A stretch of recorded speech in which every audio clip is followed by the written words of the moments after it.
Yeah. All right, here we go. Whoops. I forgot to focus it on me. You got the thumbnail in there. Hello, everybody. Welcome to the most professional YouTube show out there. Just head and tails above all the others. I'm your host, Chris, and this is the weekly Spin Rack, where we are going to talk about everything comic book related that happened in the past week. We're going to talk about all sorts of comic book news, and there is a lot of it, especially because there was a retailer convention this past week. So all the publishers were, making big announcements, exciting stuff to get them excited. And then we're going to review comics. I bought a lot this week, but a few of them stand out as, something more interesting to talk about. There's a lot of really good ones. I love this cover by David Nakayama on Fantastic Four. I'm really excited by what Peach is doing with her book. Lots of stuff to talk about. I'm excited. I hope you're excited. I hope you're doing well. I love having you here, whether that's live or watching this on demand throughout the week. Got a little bit of caffeine to keep me going, pep me up. I'm not sure that my sister will be here in the chat room like she often is, because she's in Massachusetts and they are getting walloped with snow. The last I chatted with her, she said her internet was out. So, yeah. All I can say is I hope those of you in the Northeast that are dealing with this intense weather are staying safe and warm. Okay. Hope you're home safe, that your loved ones are all doing well. Can be tough dealing with intense weather like that. But we've got a great show for you tonight to distract you from whatever's going on, whether it's work or watching the news. Oh my God, I feel for my viewers down in Mexico. Things are going pretty crazy down there right now, but things are crazy all over the place. Let's just focus on storytelling and some fun news for a little while. Tell you what, without any further ado, why don't I just get started on the news of the week? Let's see. And with that, I'm supposed to click the actual news segment. Very, very professional. Like I said, very, very professional. We're sitting on top of the story of the century here. Put an ad on the front page. Cash money for a picture of Spider-Man. He doesn't want to be famous, and I'll make him infamous. Hi guys, this is April O'Neil from Channel 6 News, and I am here in beautiful New York City.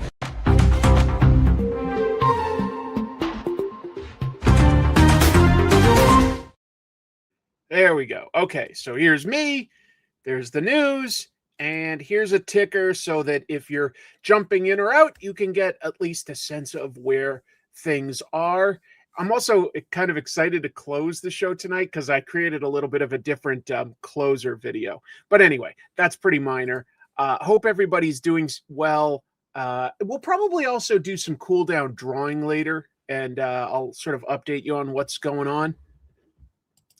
Yeah, this little thing called that's scrolling at the bottom, that's called a ticker. So anyway, let's get into the news. There's lots of it. So what do I have up first? Yeah, why not some Ninja Turtles news? Last Ronin, super, super big hit. Like really, like still selling very well in comic book stores and bookstores online. That began all the way back in 2020. It's been a while. And they did do like a prequel comic for it that was, it's a sequel because it came later, but it was a prequel. It was set just before the events, but that ended back in 2023. So it's been a little while since we've focused on those specific characters. They also did a sequel series, but it doesn't have the last Ronin character.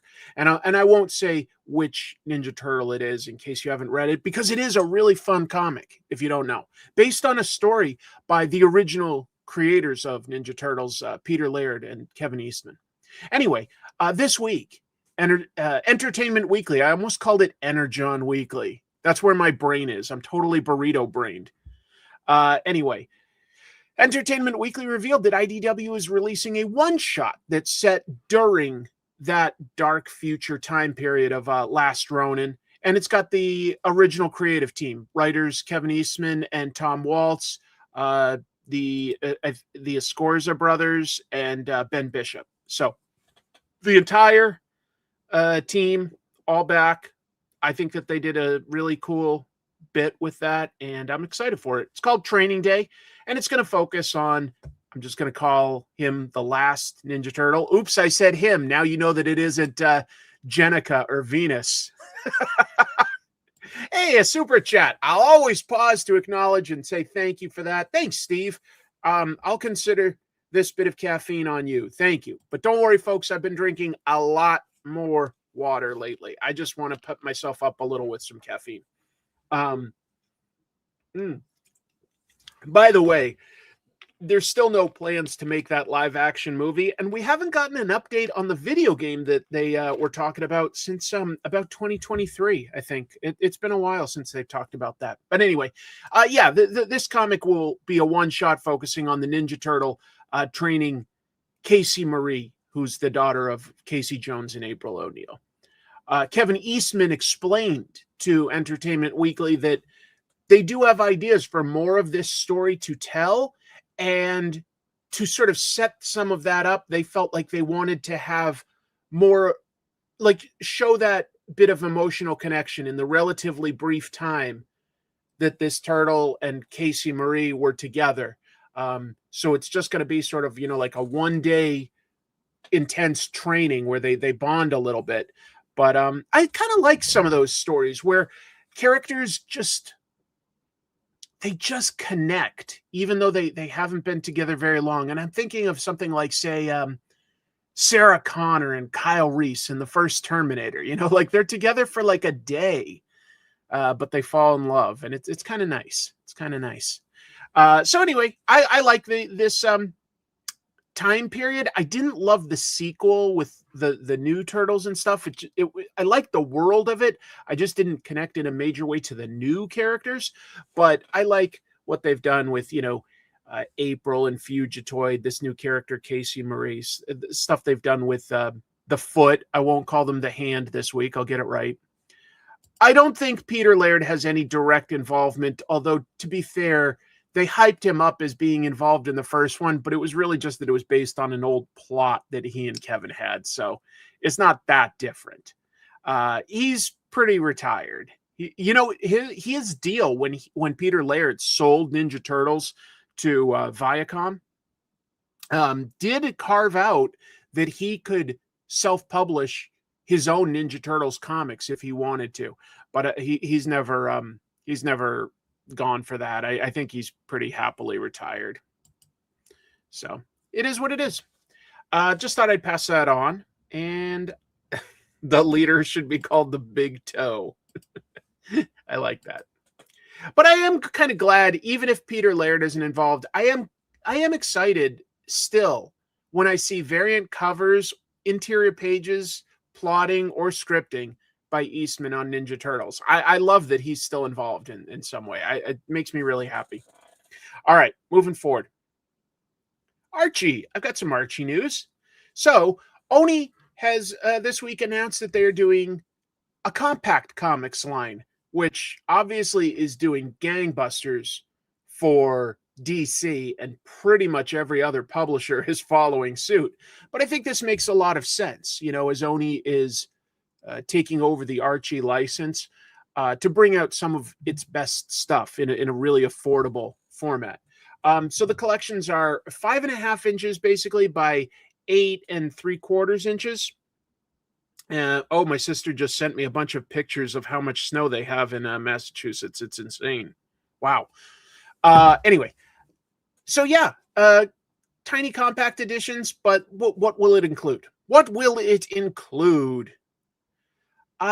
It's going to span the entire history, although they're front loading it with a lot more of the recent stuff. Recent to me anyway. This might make me sound old because I'm talking about like stuff from like 2015 and forward, which is still over 10 years. That's a long time. But anyway, New Riverdale was like an initiative that Archie did in 2015. I would call it a very successful initiative where they brought on creators like Mark Waid and Fiona Staples. Loved that. On Jughead, they had Chip Zdarsky and Erica Henderson. Kelly Thompson did a Sabrina the Teenage Witch book. Obviously, Roberto Aguirre Sacasa made a humongous impact with the horror books, like Afterlife with Archie, which still isn't finished, Roberto. A lot of great creators, though. But they will still have stuff by like Dan Parent, who's one of the best at drawing in the more classic style. I love Dan Parent and his stuff. It just sort of like came to a natural conclusion, like they'd done what they wanted to with that, and now they're sort of getting another fresh reboot. That's all. Because they're not trying to really age these characters too much. So it's more like they're comfortable doing sort of a soft reset every once in a while now. Anyway, they've got monthly releases of these compact comics starting in September. 128 pages for $10. That, in my opinion, is a pretty good deal and worth taking a shot on a comic if you haven't read it, or it's just a handy way to have some of your favorite stuff. I really liked the Archie run of this. I did make an episode of Comic Tropes about it because I enjoyed it so much. Also did a burger eating challenge for myself with that, as though I was Jughead, and that was rough. That was not fun. I'll do some Marvel stuff. Real quick, Marvel shared this image that you see over here. It's a pretty cryptic teaser, but it's apparently the third and final chapter of the Philip Kennedy Johnson and Nick Klein Hulk run.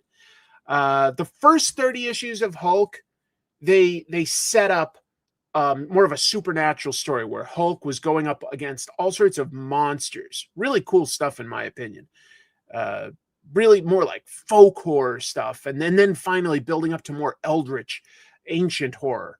There was a monster called the Eldest, the firstborn of the mother of all evil. And the Eldest is like a really huge opponent. Really cool idea. Well, Infernal Hulk is the title that's going now, and the Eldest has taken possession of Hulk's body. Just ripped Bruce Banner right out of Hulk. And so Hulk is evil. There is no good in it. Anyway, Johnson said that the third chapter, Hulk War, Infernal Rage, is going to be the payoff to everything that they've been building up. And they're going to have the absolute heaviest hitters in Marvel going after this evil version of Hulk. It's like, yeah, we had World War Hulk, but that was still our Hulk, and he was justifiably angry at the Illuminati. And this is a little different. This is like an evil Hulk who is definitely one of the most powerful beings in the Marvel universe. I think it could be a lot of fun. This is absolutely becoming an Avengers level emergency. So that is what it's building to. I hope it's fun. I've been enjoying it. My only frustration is how many fill-in issues there are. And I get it. I don't expect Nick Klein to create the amazing artwork that he has for like years on end on that monthly grind. I don't. He needs breaks. But I sort of wish that they maybe did it in arcs and then took breaks. Or got fill-in artists that really closely match the vibe and tone and style. Kind of tricky. I really like Hulk overall these days. Spider-Man, it's like I want to like because I do like that character. I just can't keep up right now. Someday I'll get back into it, I'm sure. I've got a vague understanding of where Spider-Man's at, but no, I'm not reading it. Another Marvel thing. In June, Kevin Smith is going to write a one-shot for Marvel, which will feature his slacker characters, Jay and Silent Bob. So obviously, Kevin Smith had a lot of success doing some of his first comics at Marvel, writing Daredevil. Yeah, that was honestly a really good run. And then he did, some big stuff, high-profile stuff at DC, like Green Arrow. And now he bops in and out. He'll do some mainstream stuff. He'll do a lot of his own stuff.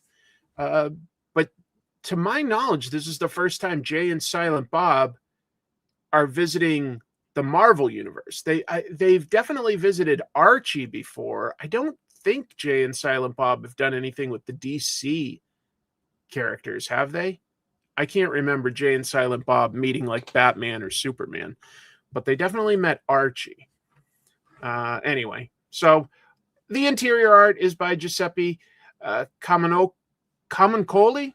I can't pronounce it well. Anyway, I heard that there's going to be a variant cover by Mr. Jim Mahfood, which would be appropriate considering he was the original artist on the Clerks comic, Kevin Smith's first comic books. Pretty cool.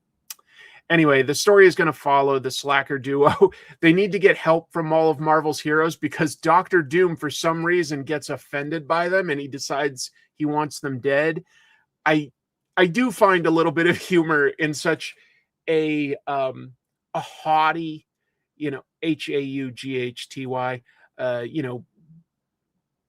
just a bit of a prick like Doctor Doom getting offended and wanting to like kill these two nobodies. I that's a little bit funny. That's a little bit funny. That's the one I'm talking about.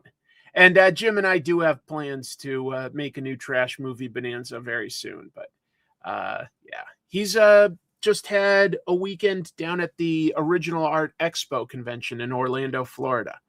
A lot of artists just selling original art and commissions.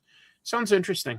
I'll be talking a little bit about that when I draw because they had an awards show, a new Jack Kirby and Roz Kirby Awards. Last Marvel thing I have is this. So this week, Japanese manga publisher Shogakukan, Shueisha Productions, huge manga publisher, like the biggest. They announced that they're ending their relationship with Marvel as of March 31st. I considered that a bit of a surprise. No lead up to it. They both bring translated versions of American comics over to Japan, as well as adapt some Marvel characters for their own original manga and let Marvel play with some of their stuff.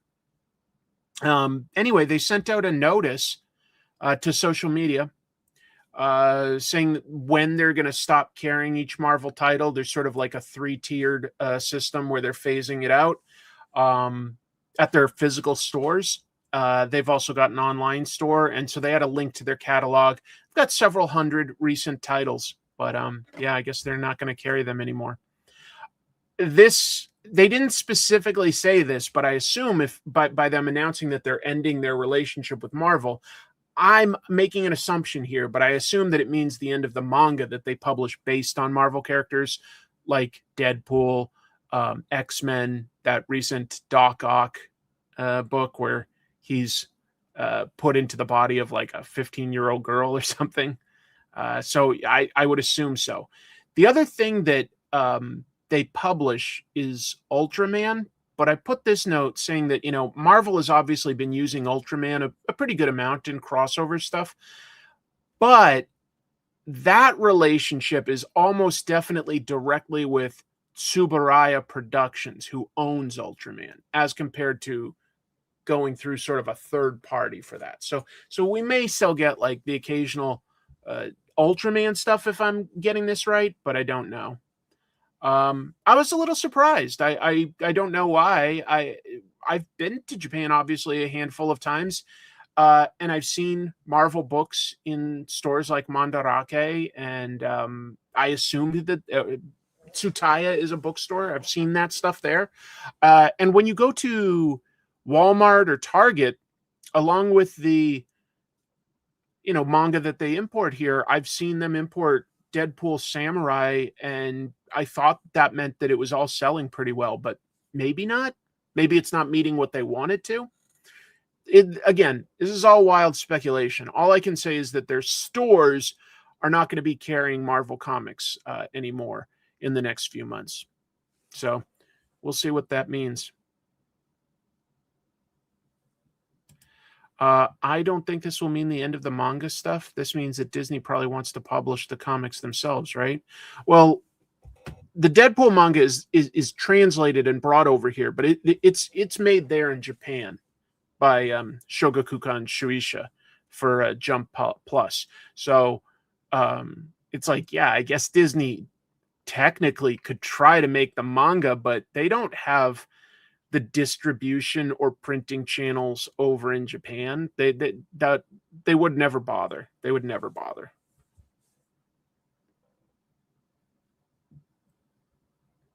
I was a little surprised. Thought I'd pass it on. All right, I put this one in the title. Let's see, disappointing, hopefully more Japan Marvel soon. I'll tell you this. Marvel's definitely popular over there. Like their conventions, their gachapon machines, their advertisements, they like Marvel and Star Wars and Disney a lot. So I'm sure that there'll be some different licensing opportunities. It just sounds like in terms of exchanging comic books and manga stuff, maybe not.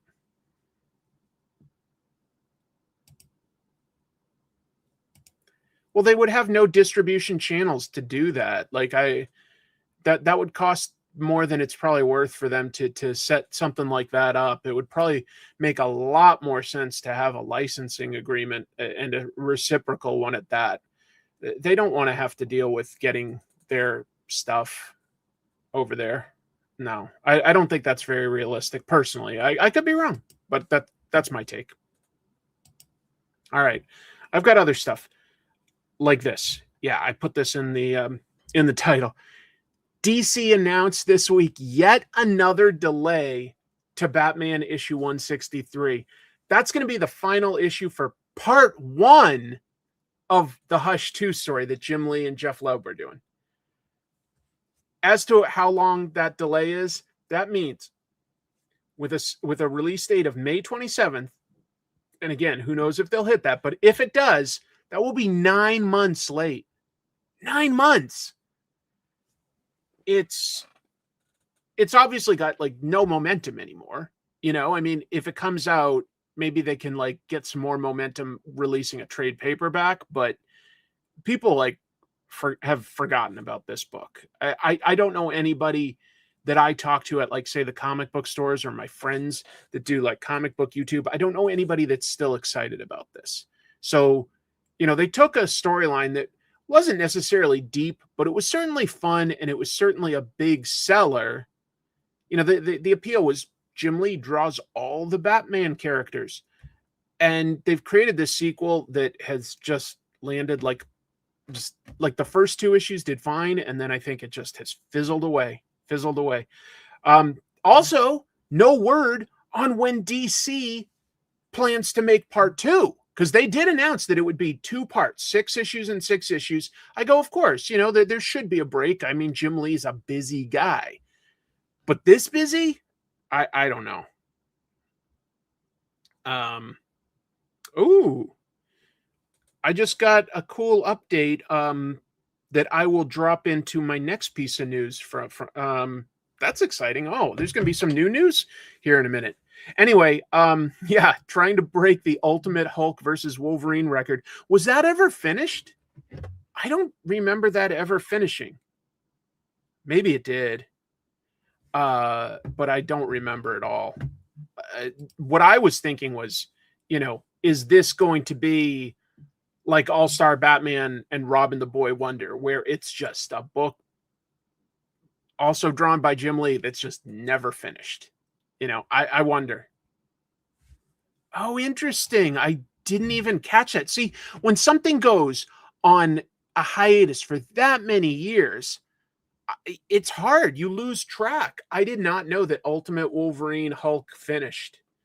That was written, folks, by one of the guys, Damon Lindelof, behind Lost. And I think he just, you know, Lost took off and he just lost interest in finishing it. But so I didn't even know that they finished it. It's like obviously like a continuity mess. Jesus. What a weird. I don't know why you would have even solicited this if it wasn't already done, you know? Or find a way to shorten it, maybe. It's crazy to me. I just don't understand. DC is doing so much right these days.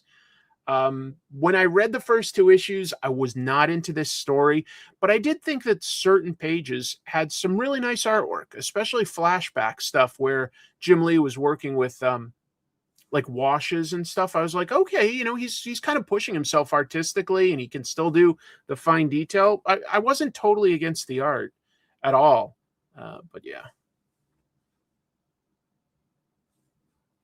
Yeah, we just give it to Dan Moore. He'll finish it that afternoon. Oh, boy.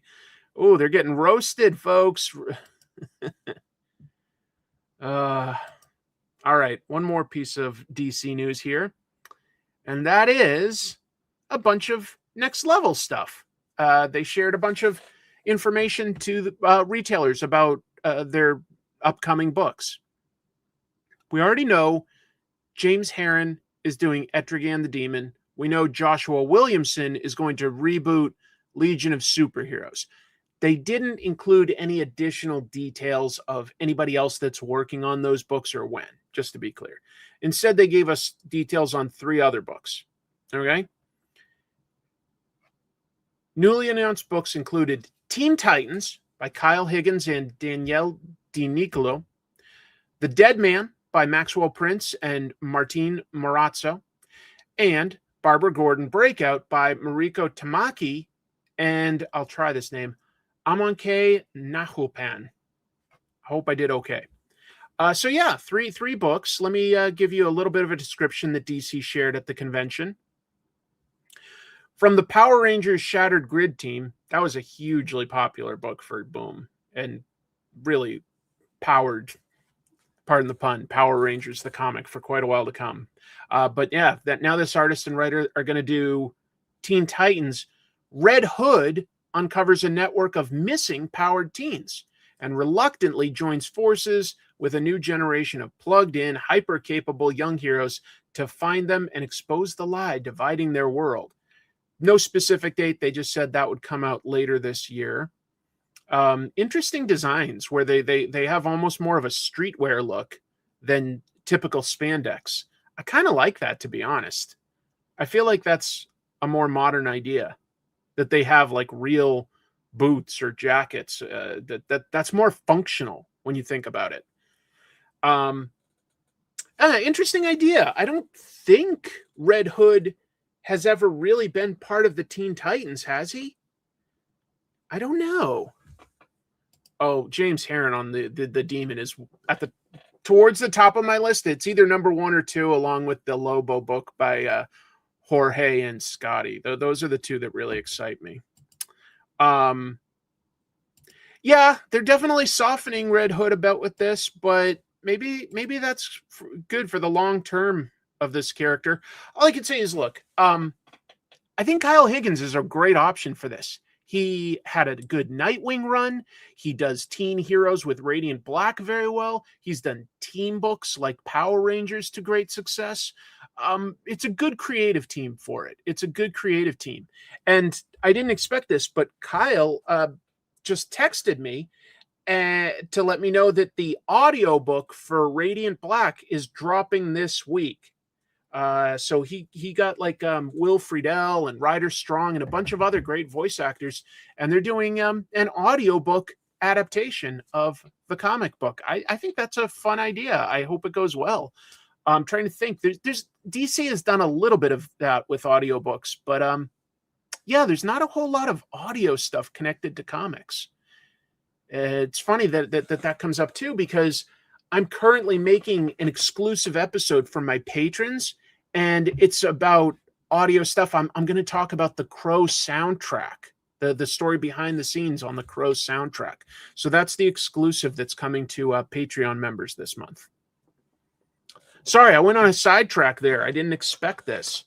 I'm not 100% sure where the audiobook is going to be available yet. I could ask him some of these questions, but he'd probably be kind of slow to respond to text. So I'll see if he wants to come on the show sometime soon, and we can get some updates. Oh, and I do have a different guest that should be dropping by next week that I think everyone will enjoy. Anyway, moving on, there's a few more details on some of these books that they've got. The Ice Cream Man team, who also just did that Kryptonite book with Superman, told sort of a weird sort of horror story for Superman, sci-fi horror. That team of Prince and Marazzo are going to do Dead Man. They say they are going to conjure a story only they could about life, death, and everything in between, replete with paranormal activity, possessions in between, of other poignant peculiarities, possessions, and a profusion of other poignant peculiarities. Okay. And finally, for Barbara Gordon, framed, outlawed, hunted. After she is arrested for aiding the Bat family, Barbara Gordon is shipped off to Supermax, Gotham City Police Department Commissioner Vandal Savage's personal prison. She will find herself alone and surrounded in a place where nothing is what it seems. They almost did a Green Arrow movie at one point called Supermax, where it was going to just be a superhero surrounded by supervillains in a prison.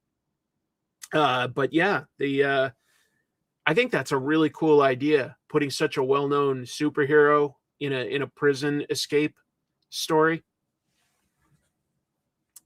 No, she definitely wouldn't, and I think that just shows. But Vandal Savage is a villain, right? He's definitely using his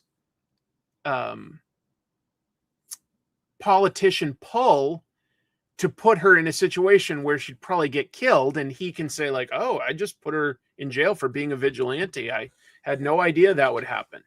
You know, he's putting her in a situation where she's definitely the underdog. I've never been a humongous fan of Boston Brand Dead Man. I think he works okay as a supporting character. He's had great creators on him, you know. I mean, Neil Adams, absolutely. And he's got a few good stories. I've just never been a big fan. That said, I do like Ice Cream Man. I think those guys think outside the box. And the one thing I keep seeing here is like, I'm like, okay, they're definitely doing something different with the characters in each of these situations. Like a creator came in and said, what if we put like this in this kind of a context or this situation? And DC was just like, yeah, go for it. I like that. I think that's a really cool way to do it. Yeah, I hadn't been reading the Batman books until somewhat recently. I started with the recent reboot with Fraction and Jimenez, which is awesome. But I guess Vandal Savage had become the commissioner of police shortly before that on the previous run, which honestly is kind of a cool idea, taking away Batman's allies, you know, taking them away. It's good. Welcome to the show. Well, it's true because, I mean, he's a ghost. He's a ghost, right? He can possess people, and that's... It means that you can tell a very specific kind of story with Dead Man. You can do murder mysteries where he can investigate and get information, and people don't know that they're giving up some of that information. But if you don't structure it just right, it's either too easy or next to impossible for him to affect anything. So I'll be curious to see what they do with it. What else? The only thing is, I did see this complaint on social media, and I was like, oh, that is a good point. So far, none of these all-in or next-level relaunches for these superheroes are featuring any of DC's black heroes. You know, nobody's got a good take on Black Lightning, Vixen, Cyborg. Those are all some pretty well-known names that just off the top of my head. They do have a few black creators. Jamal Campbell is doing Zatanna, and I haven't read it, but I've heard good things, right?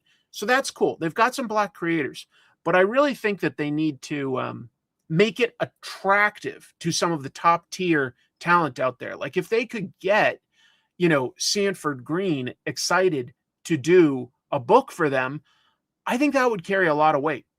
I think that would sell a lot of books right now. That's just one example.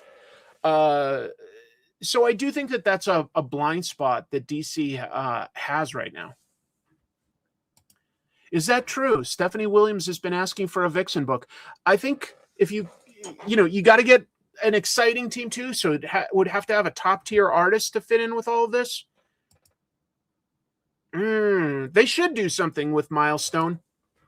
I've talked before. Milestone was exciting when it was coming out. I was reading all those books. I remember that they were even printed on a different type of paper now that I think of it.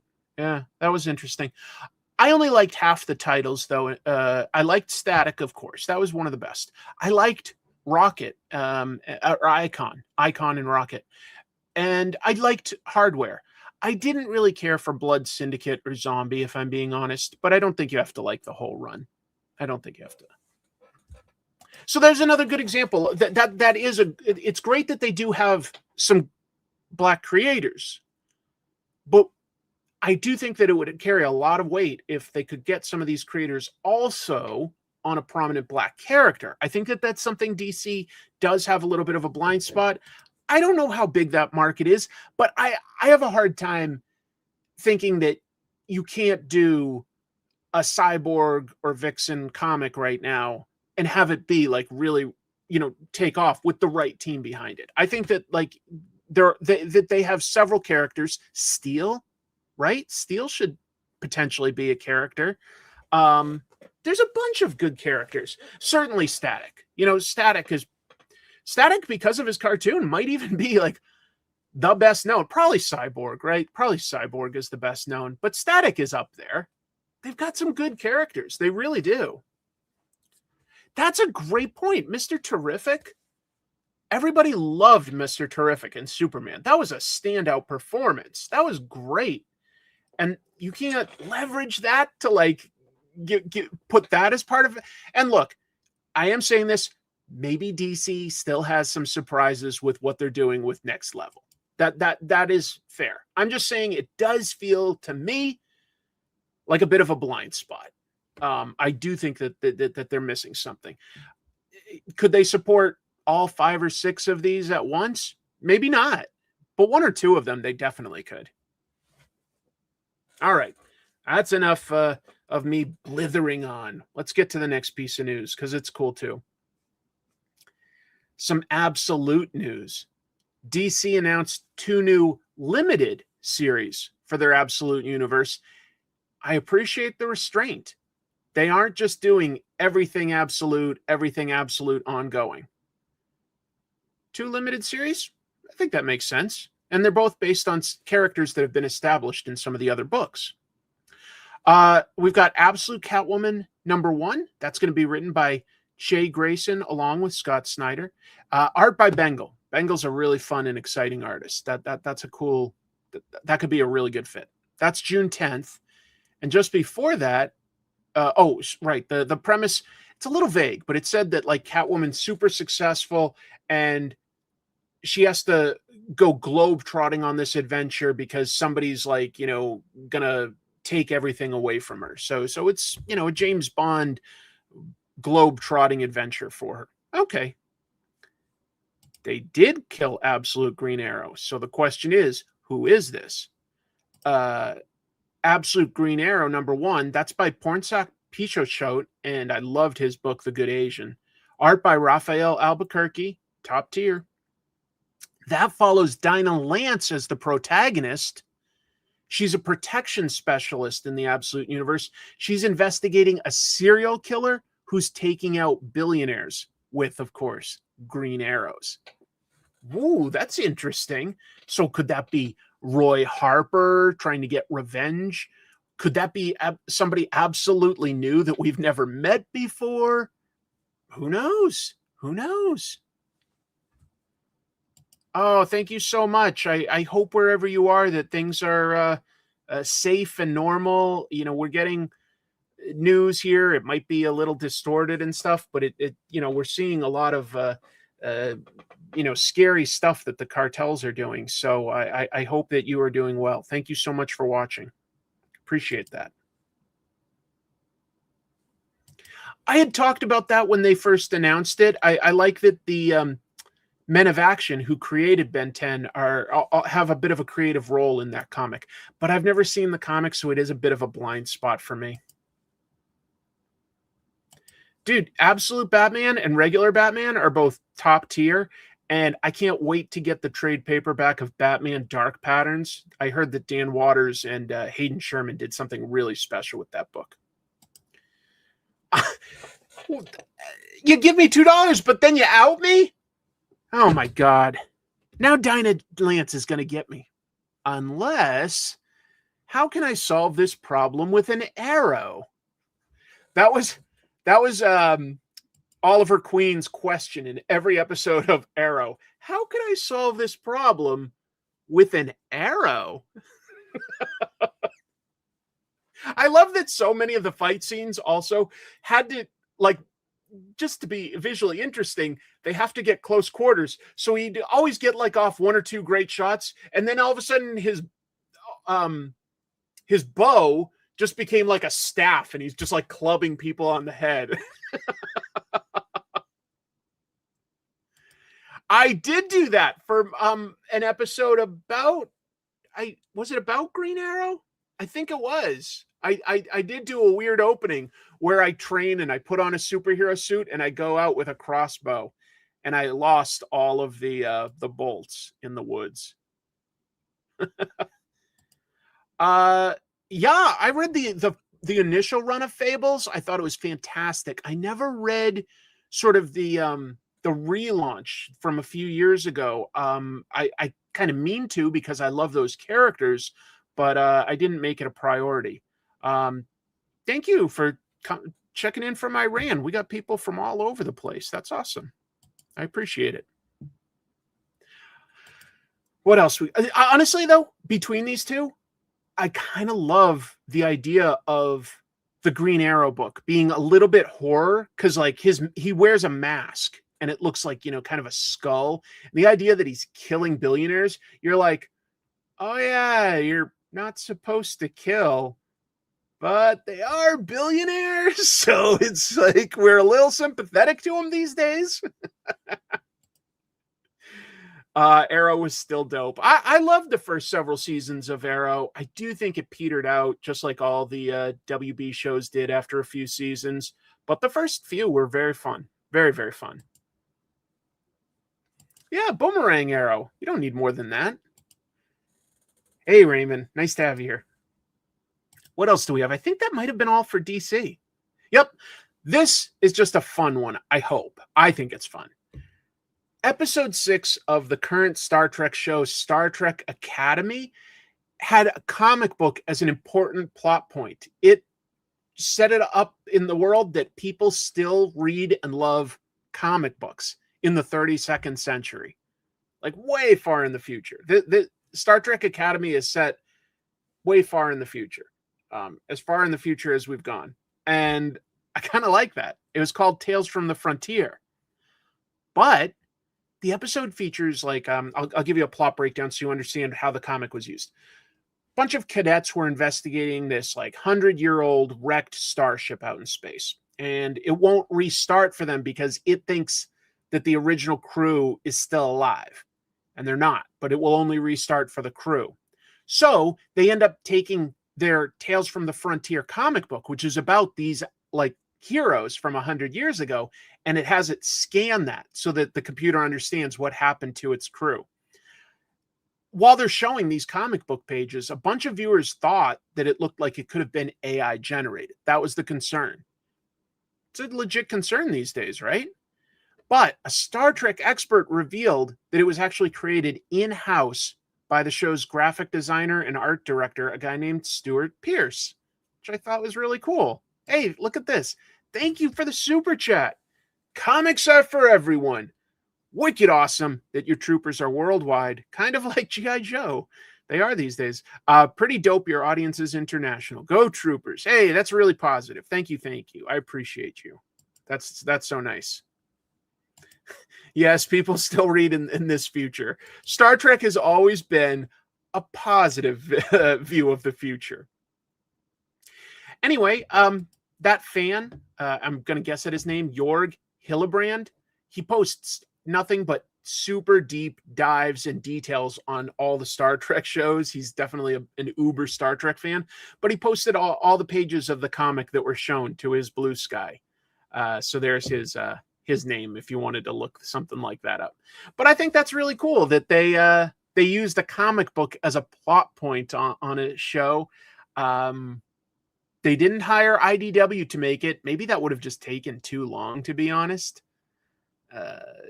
Anyway, yeah, they hired an in-house graphic design guy to make a comic that had to look real, but it wasn't AI. The show is called Starfleet Academy. Oh, I thought it was called Star Trek Academy for some reason. Maybe it is called Starfleet Academy. I'm sorry. That would make sense.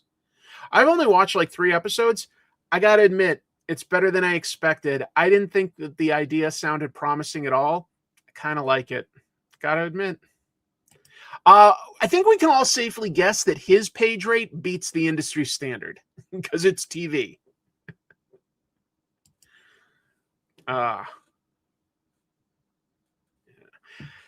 Fun one. What else we got? Hey, this is the beginning of a bunch of Kirkman news, so I hope you like Robert Kirkman because I got a lot of news that he gave. First, the Invincible co-creators, Robert Kirkman and Cory Walker. Love Cory Walker's art.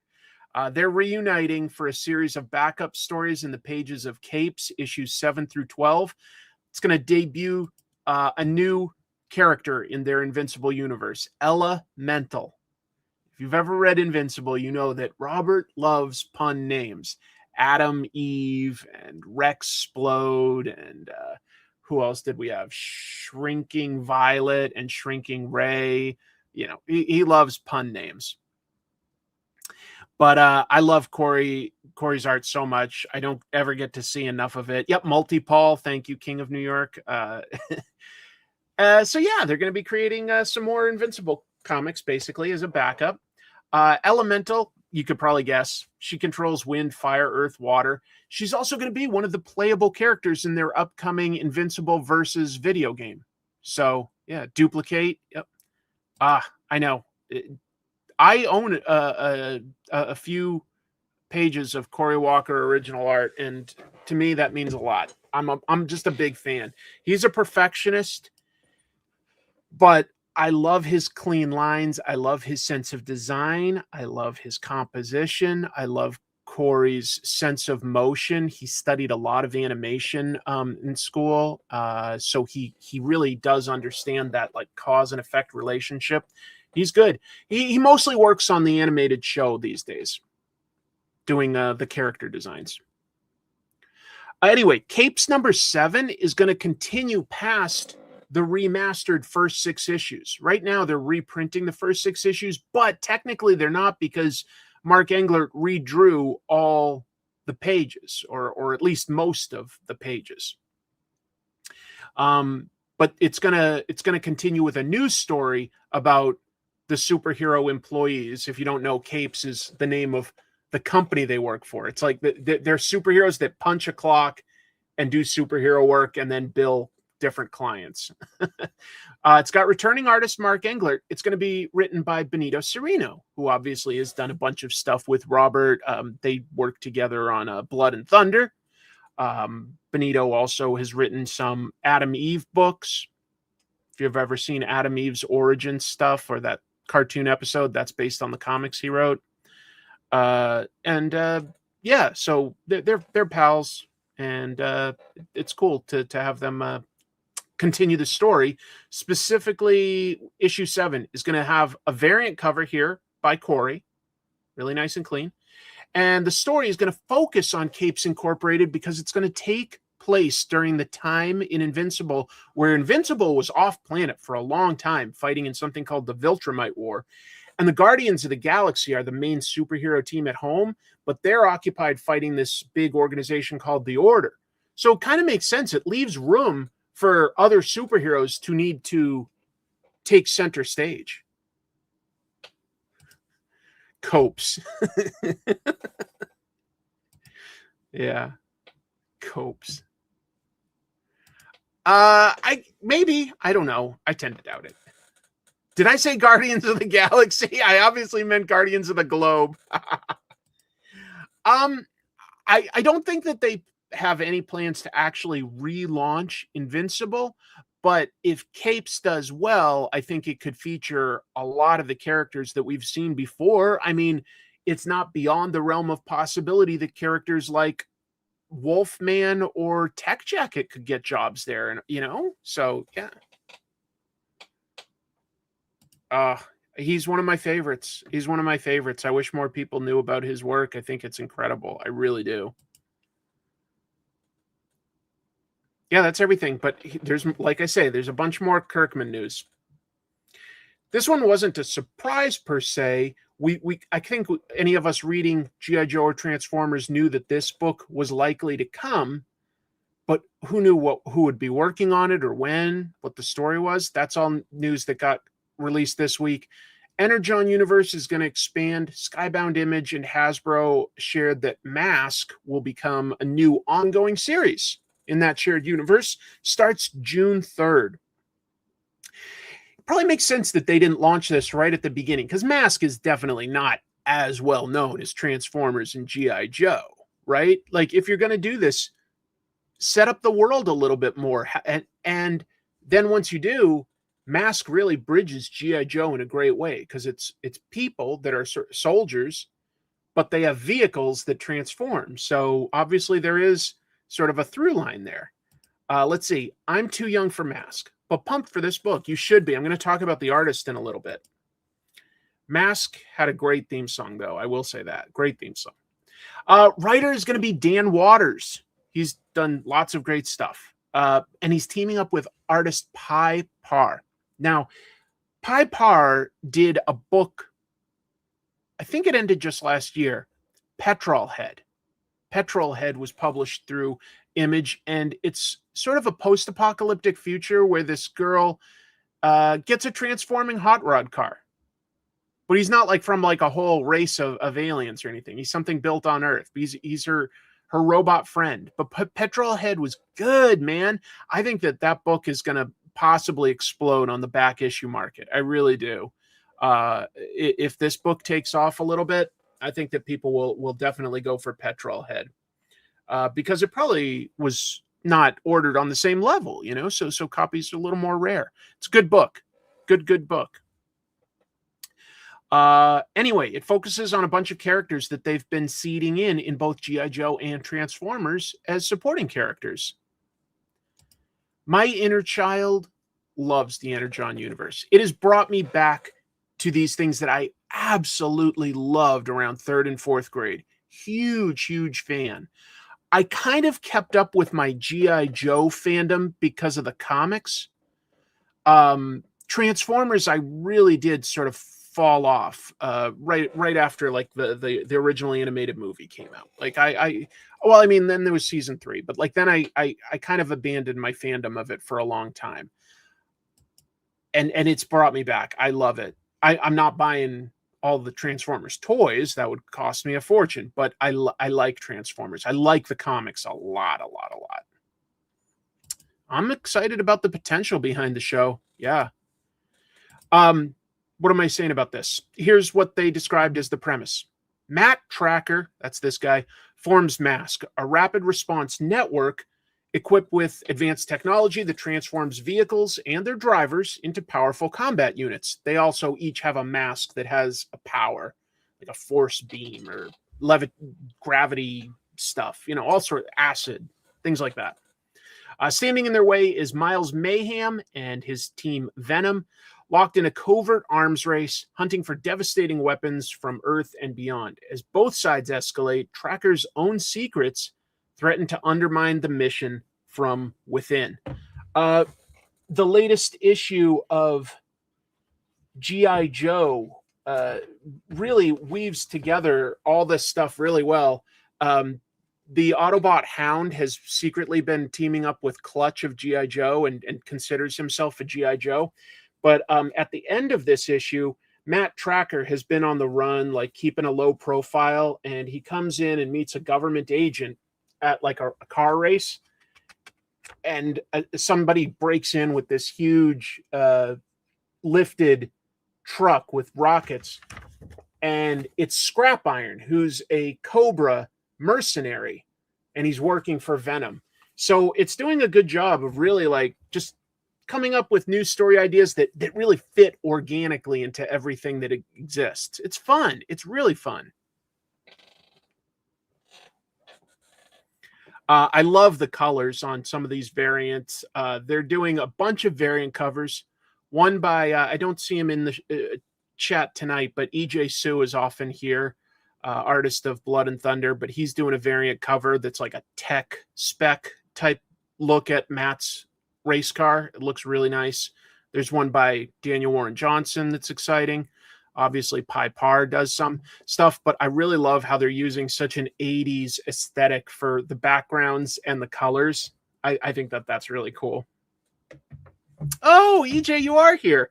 I just want to tell you, I saw your cover for M.A.S.K #1, and I loved it. It's very similar to some of the stuff you did with Transformers for variant covers, but I loved it. I thought that was a really dynamic and exciting cover. Really, really clean. Yeah, I gotta say, M.A.S.K was not one I got into as much as a kid. I watched some of the cartoon. I didn't own any of those toys as a kid. I liked them. I just didn't have any. I didn't have that many toys growing up, to be fair. But yeah, I do like the role that this can play in the comics. It's fun. That's an interesting idea. Variant covers emulating the toys boxes. Well, someone probably will at some point. There's another bit of Robert Kirkman news. He announced a new book that he's making. He's never one to just sit on his laurels. Robert announced that he's launching a new ongoing superhero title, Terminal, with just a murderer's row of talent. Oh, and since Andy's here, we should probably mention your book, though, real quick, Andy. Hold on. I'm bad at names, so I'm all of a sudden blanking on the name of your new book. What was that? I'm looking. Wild Animals, right? It just came to me before I finished my search. Yeah, Andy is a great artist. I've loved his stuff from Fire Breather to Ninja Turtles. Really great artist. And yeah, Wild Animals is his new book that comes out really soon. Really, really soon. So keep your eye out for that. I got distracted, but I want to plug, any pros that are kind enough to hang out with us. If I know you're there, I'm not trying to ignore anybody. They're just high-fiving each other back and forth. Yeah, look at this talent, all right? Kirkman, first of all, is co-writing with Joe Casey. And here's the artists. Andy Kubert, David Finch, Art Adams, and the colorist is Dave McCaig. But look at that. Andy, David, Art. That's like 80s, 90s, and aughts X-Men superstars. That's just amazing. 80s, 90s, and aughts. Like, these are all, like, I feel like pretty popular X-Men characters, and it looks like it's a team book with all sorts of wild powers. I'm getting vibes that Robert, on some level, is influenced by some X-Men stuff. On some level. The artists on this book, since there's a bunch of them, they're working in arcs. So they can always keep going, but they always have a top tier artist on it.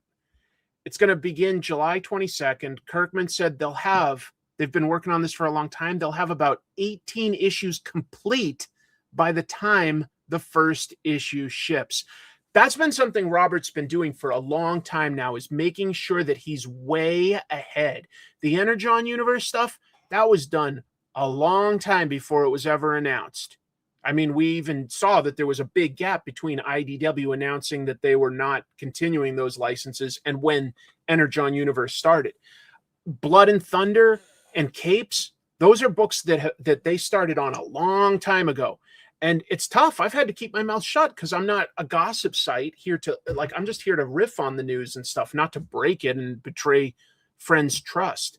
But it's something Robert does, is he starts working about a year and a half before it's going to actually come out, and it's pretty impressive.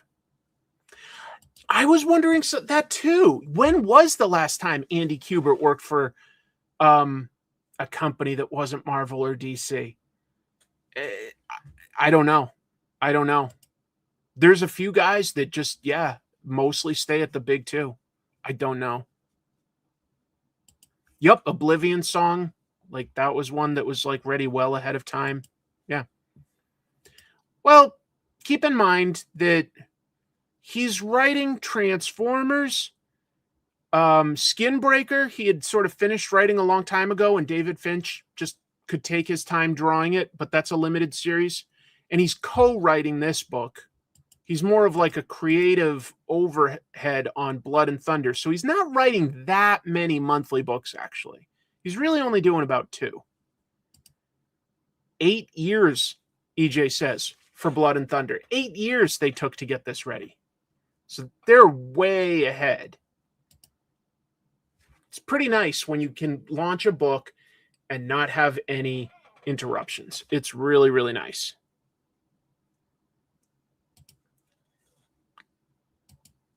You know, Robert does get to breathe a certain rarefied air where his projects are going to start at a certain level. You know, how long they last and how much people engage, maybe that can vary a little bit. But they're all going to start at a certain point, and that gives him the freedom to take those sort of risks. You love Joe Casey on Wildcats? Yeah, he's good at team books. He is. He's good at that stuff. The series is set in a world where 2 violent, superpowered factions are waging a war that has blurred the boundaries between good and evil. A war that's gone on for too long, basically. It features a woman searching for her missing sister and facing the challenges that come with that. That's a good emotional through line. I'd love to know more, but pretty excited to see what happens. Pretty excited. I don't think, from what I'm seeing, and I don't know this, to be honest, I only know little bits here and there. I don't think this is set in his shared, like, Invincible universe or anything. This is definitely its own thing. But more superhero stuff. And he hasn't, like, this is meant to be an ongoing. He hasn't done an ongoing superhero book since Invincible. And that's been a while. I like Blood Squad 7 a lot. I wish that one came out faster, but I like both the art and the story on that one. That's a really cool take on using Image Comics lore as world building. Like, there's a meta aspect to that title that's really impressive. Really impressive. Sorry, I'm so serious about all this news. It's not giving me too many opportunities to break out a new impression. Like, what am I supposed to do? Go, I'm Wildebeest Man, and I'm here to get your soul. I don't know. I'm glad Robert didn't hear that, because he would make fun of me for like 10 years if he heard that. I'm Wildebeest Man, and I'm here for your soul. Last thing about Skybound is this. I know he's in the news. I've never really listened to an interview, so I could not do a Prince Andrew impression. I just do something evil. Anyway, Skybound, of course, has the license to G.I. Joe, which includes all the previously published comics. So, Skybound and Image announced a new Kickstarter exclusive G.I. Joe Compendium set.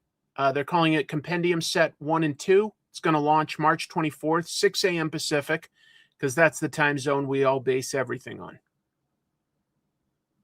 What we do. The compendium sets include a total of 8 volumes, features new key art by Andy Kubert. He's been doing the covers for the new run. And it collects over 300 issues of the Marvel and IDW run. To be clear, that run continues at Skybound. 3 different publishers, same writer, Larry Hama, for the entire thing. The guy that created these characters. Maybe not everything about him, because since he didn't create the toy, but he definitely created all the backstory and names and lore and stuff like that. Yeah, so that ran from 94 through 2022. No, wait a minute. Those dates aren't right. It started in like 82. I don't know what I copied that from. That isn't right. The Marvel comic started in 82. Fans that, like myself, that backed Skybound's last G.I. Joe Kickstarter can now select a tier where they only get the IDW issues, because we already got the compendiums for the first half of this. But the IDW runs from issue 155 through 300. Or 299, something like that. I don't know. Yeah, it might have been 290. I don't remember now. I think 300. No, that would probably be its own thing, because this is all one continuity. Devil's Due rebooted things. You know, they used some of what was existing before, but that was a reboot, and all things considered, shorter lived. This is Larry Hama's run, which is the G.I. Joe a lot of people know. Dude, all I can say is he's incredible. I think his sketch prices are very reasonable, and he's a good artist. Really fun. Well, Dark Horse only did, I think, G.I. Joe Extreme, and I don't know if that even lasted 6 issues. Larry did do a few limited series and one-shot things for Devil's Due, but it wasn't his continuity anymore. So yeah. Anyway, keep going. Oh, there's a website if you want updates, GIJoeKickstarter.com, just to make it easy. I think it could be really cool, especially if you like G.I. Joe. If you've never read it before, I think you'd be surprised at how deep and exciting it is. Here's another Image thing. So Ghost Machine and Image is going to rebrand one of their 4 shared universes. They've got 4 different connected but shared different universes. They previously called it Family Odysseys. They're calling it The Unbelievables moving forward in May. Is it the longest running licensed comic series? Ooh, that's an interesting question. Hold on. Is this the longest running? Well, I mean, the Larry Hama run did have a break of a few years between like the Marvel era and the IDW era, because Devil's Due had the license in the middle for a few years and did their own thing. Although it did kind of keep going. Trying to think if there's anything else licensed that's like even in other countries. I don't know. It might. Yeah, I mean, Star Trek has jumped around at lots of different publishers, so you could sort of argue that started more in the 60s. So do we consider that like a long-lasting? But if we call it like, even just Larry Hama's run, then yeah, it might be the longest running in terms of issues for one story. It probably is, right? Because how many comics by one writer go past 300 issues? It's like around 320 or something.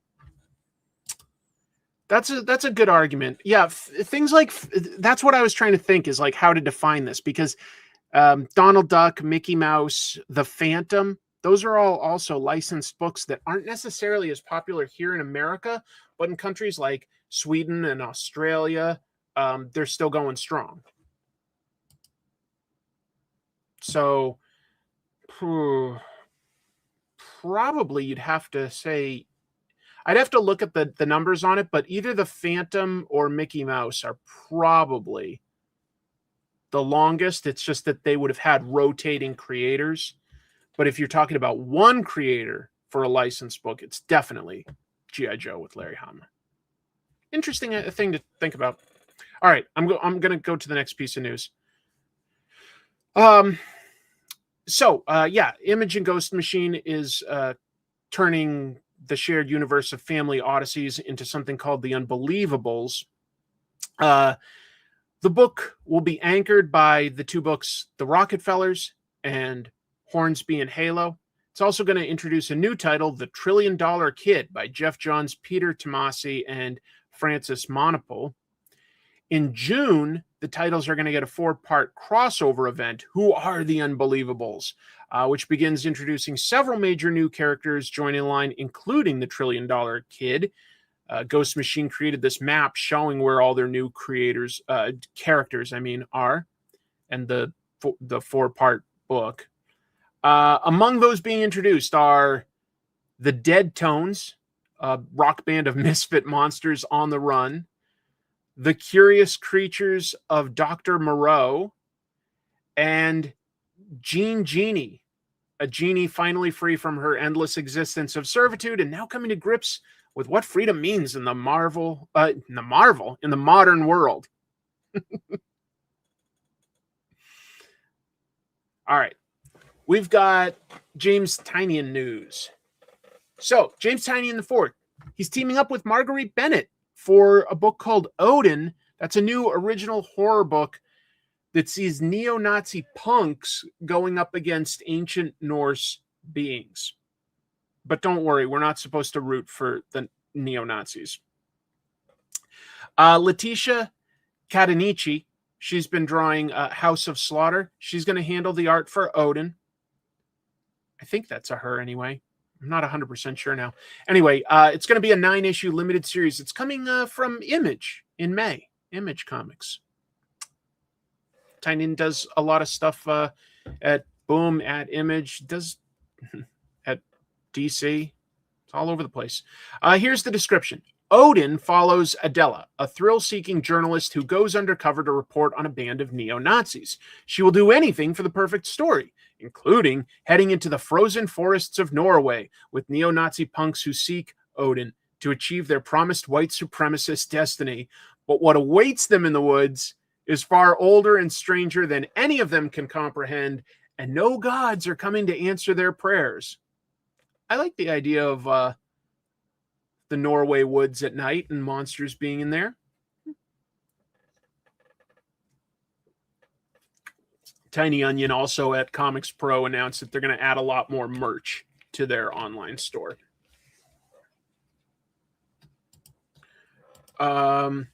Has he done anything with IDW or Oni?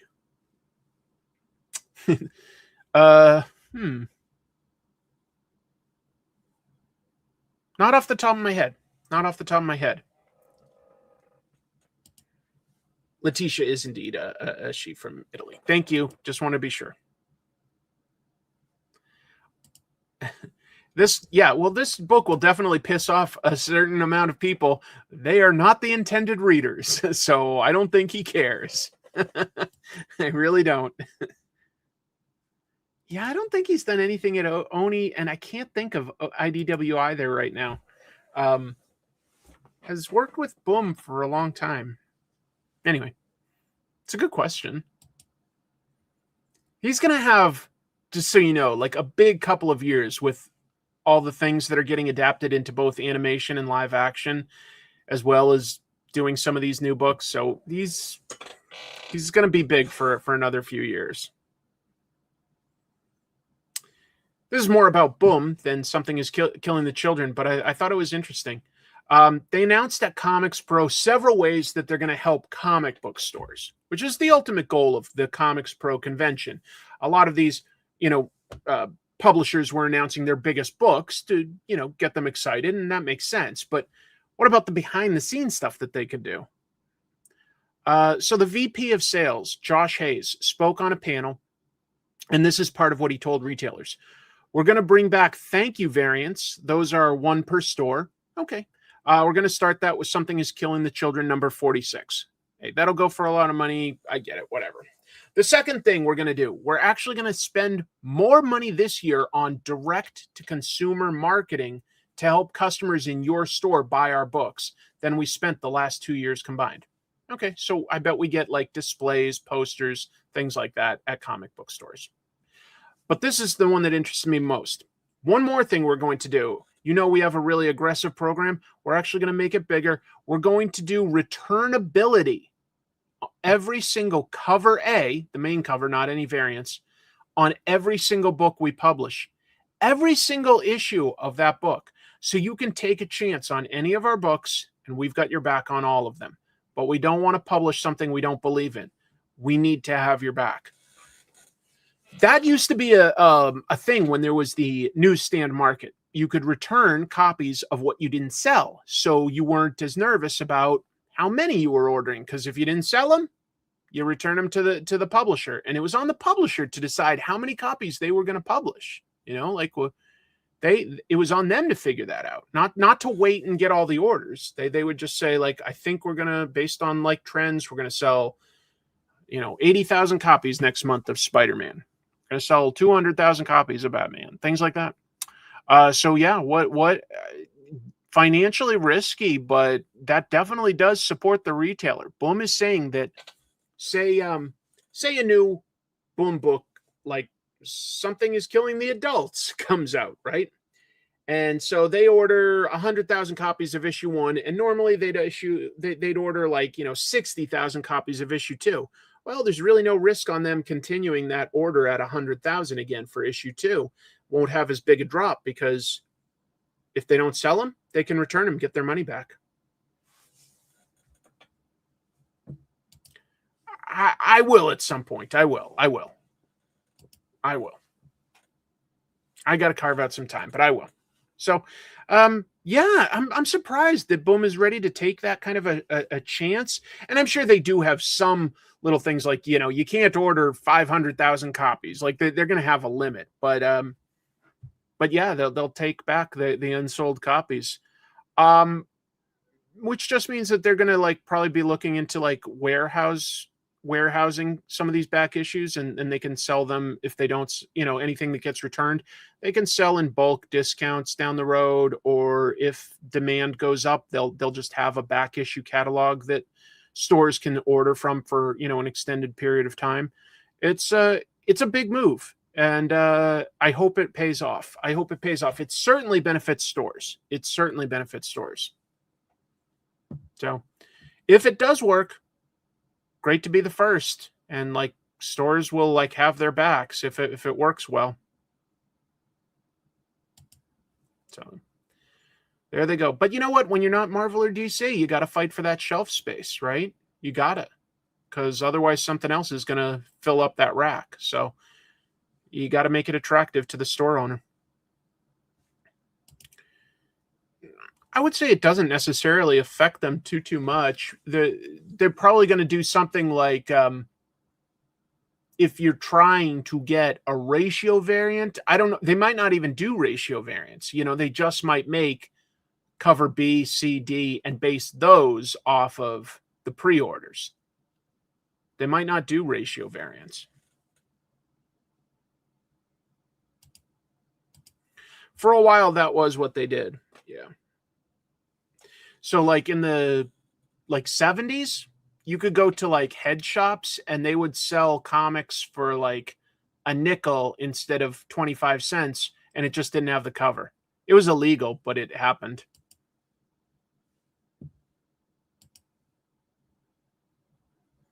Lucky Luke.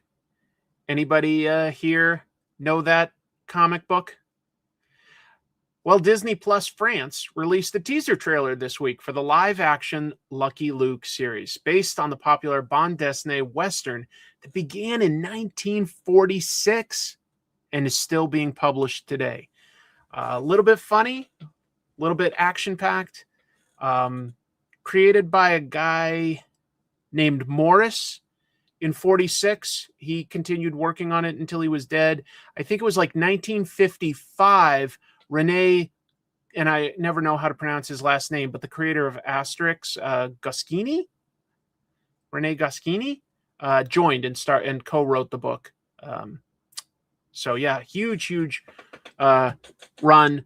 Westerns are kind of popular in European comics. Blueberry by Mobius. There's some Italian Westerns. To them, it's sort of like almost mythical, right? The Wild West. To us, it almost is, but to them, it's even more wild. So yeah. There's somebody that knows Lucky Luke. And I don't speak French, but something I want to say, like, I like bande dessinée. I never knew there was a Tijuana Bible version of Lucky Luke. That is hilarious. That is hilarious. The artist who draws Lucky Luke these days is amazing. I don't remember his name either, but I think he's been doing it since like 2013. So he's been doing it for quite a while. Yeah, Tex is popular in Europe.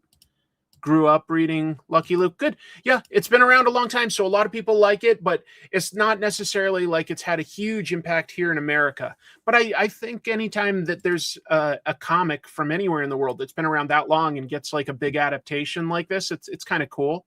The show's going to debut in Europe on Disney Plus March 23rd. No word yet on a North American release. I bet it does come here. They've already made it. All they have to do is create the subtitles. I bet it does come here. Just not sure when. No news yet. Yep, Tintin, asterisks. I've done an episode on Tintin, of course. I do plan on at some point doing one on asterisks. I've got a bunch of research for that. I've just never gotten around to it. But someday I will. The show will feature the titular character, Lucky Luke, helping an 18-year-old girl travel the West looking for her mother. And of course, as Luke just sort of tends to in his stories, he's going to encounter some real life historical figures. In this case, Calamity Jane and Billy the Kid, as well as he's got some recurring villains like these 4 brothers that are criminals. Yeah, so it looked fun. It looked fun. You might want to watch the trailer, see if you're into it. It's a little bit funny, a little bit exciting. It's nice. Let's see. My great-great-grandparents grew up in Indian Territory before it was the state Oklahoma, which was the literal Wild West. That's amazing. Les Schtroumpfs. That's right. The Smurfs. I grew up with Smurfs because they did crossover here. Yeah. Anyway, yep. The Dalton Gang. Exactly right. Yeah. The Dalton Gang is in this show.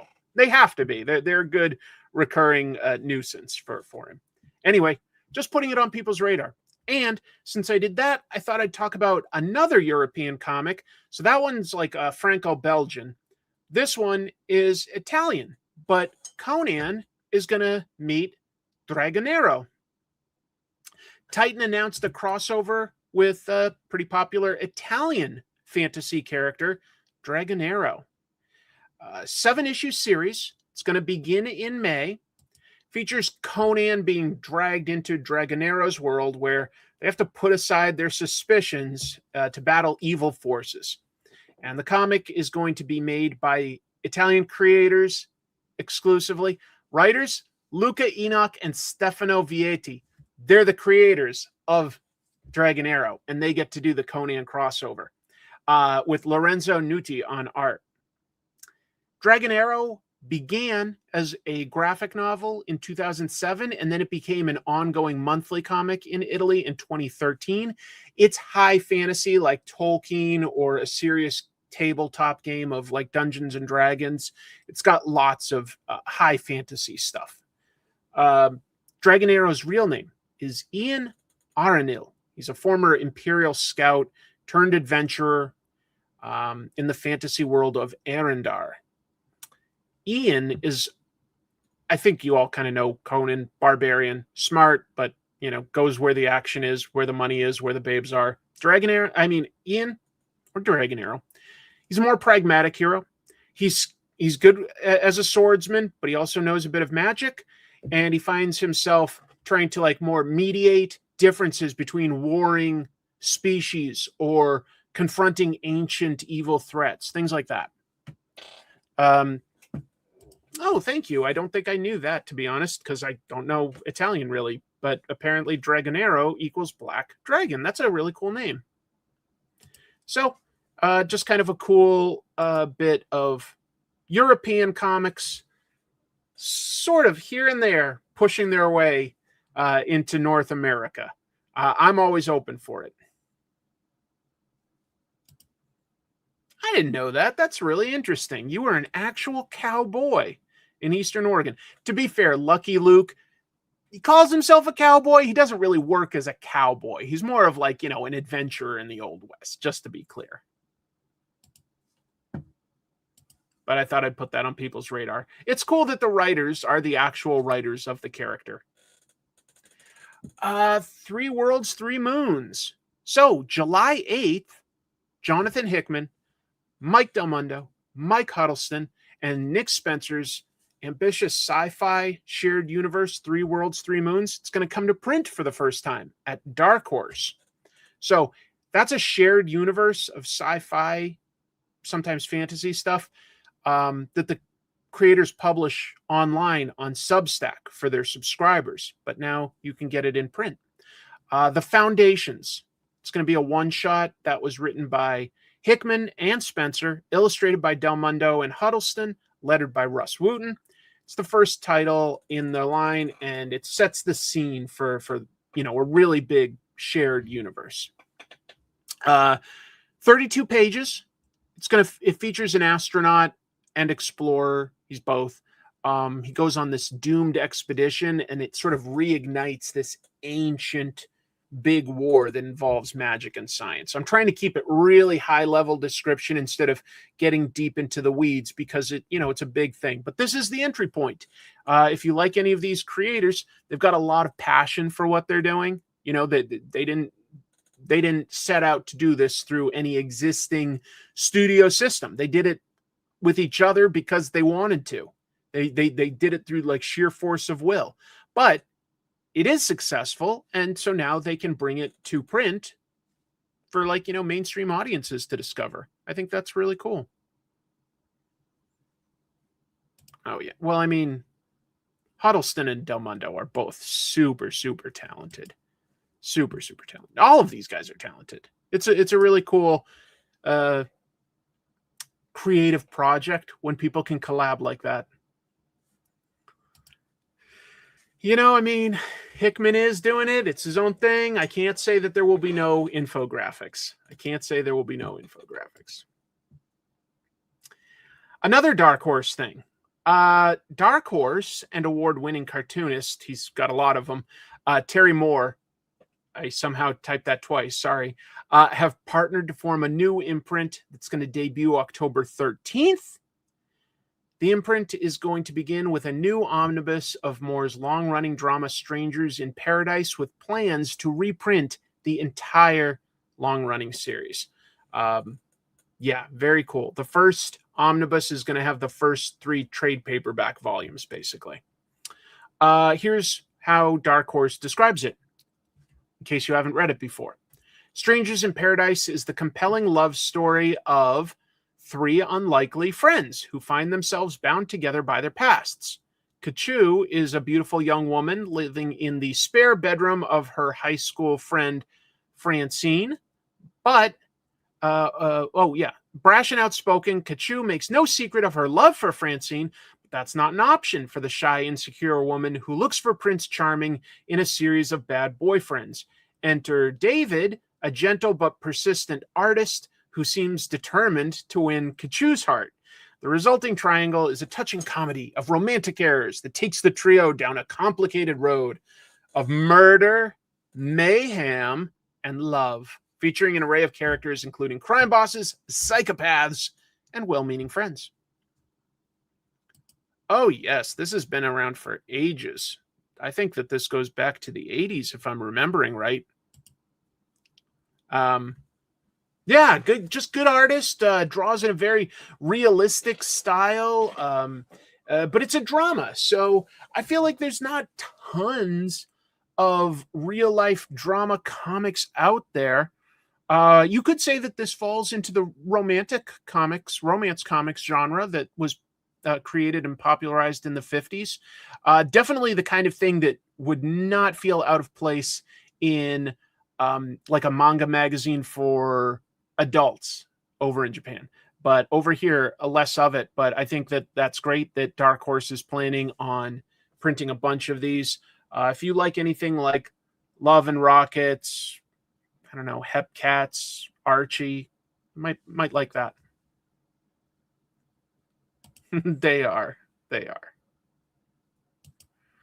you go. First 3 trades are rated highly recommend.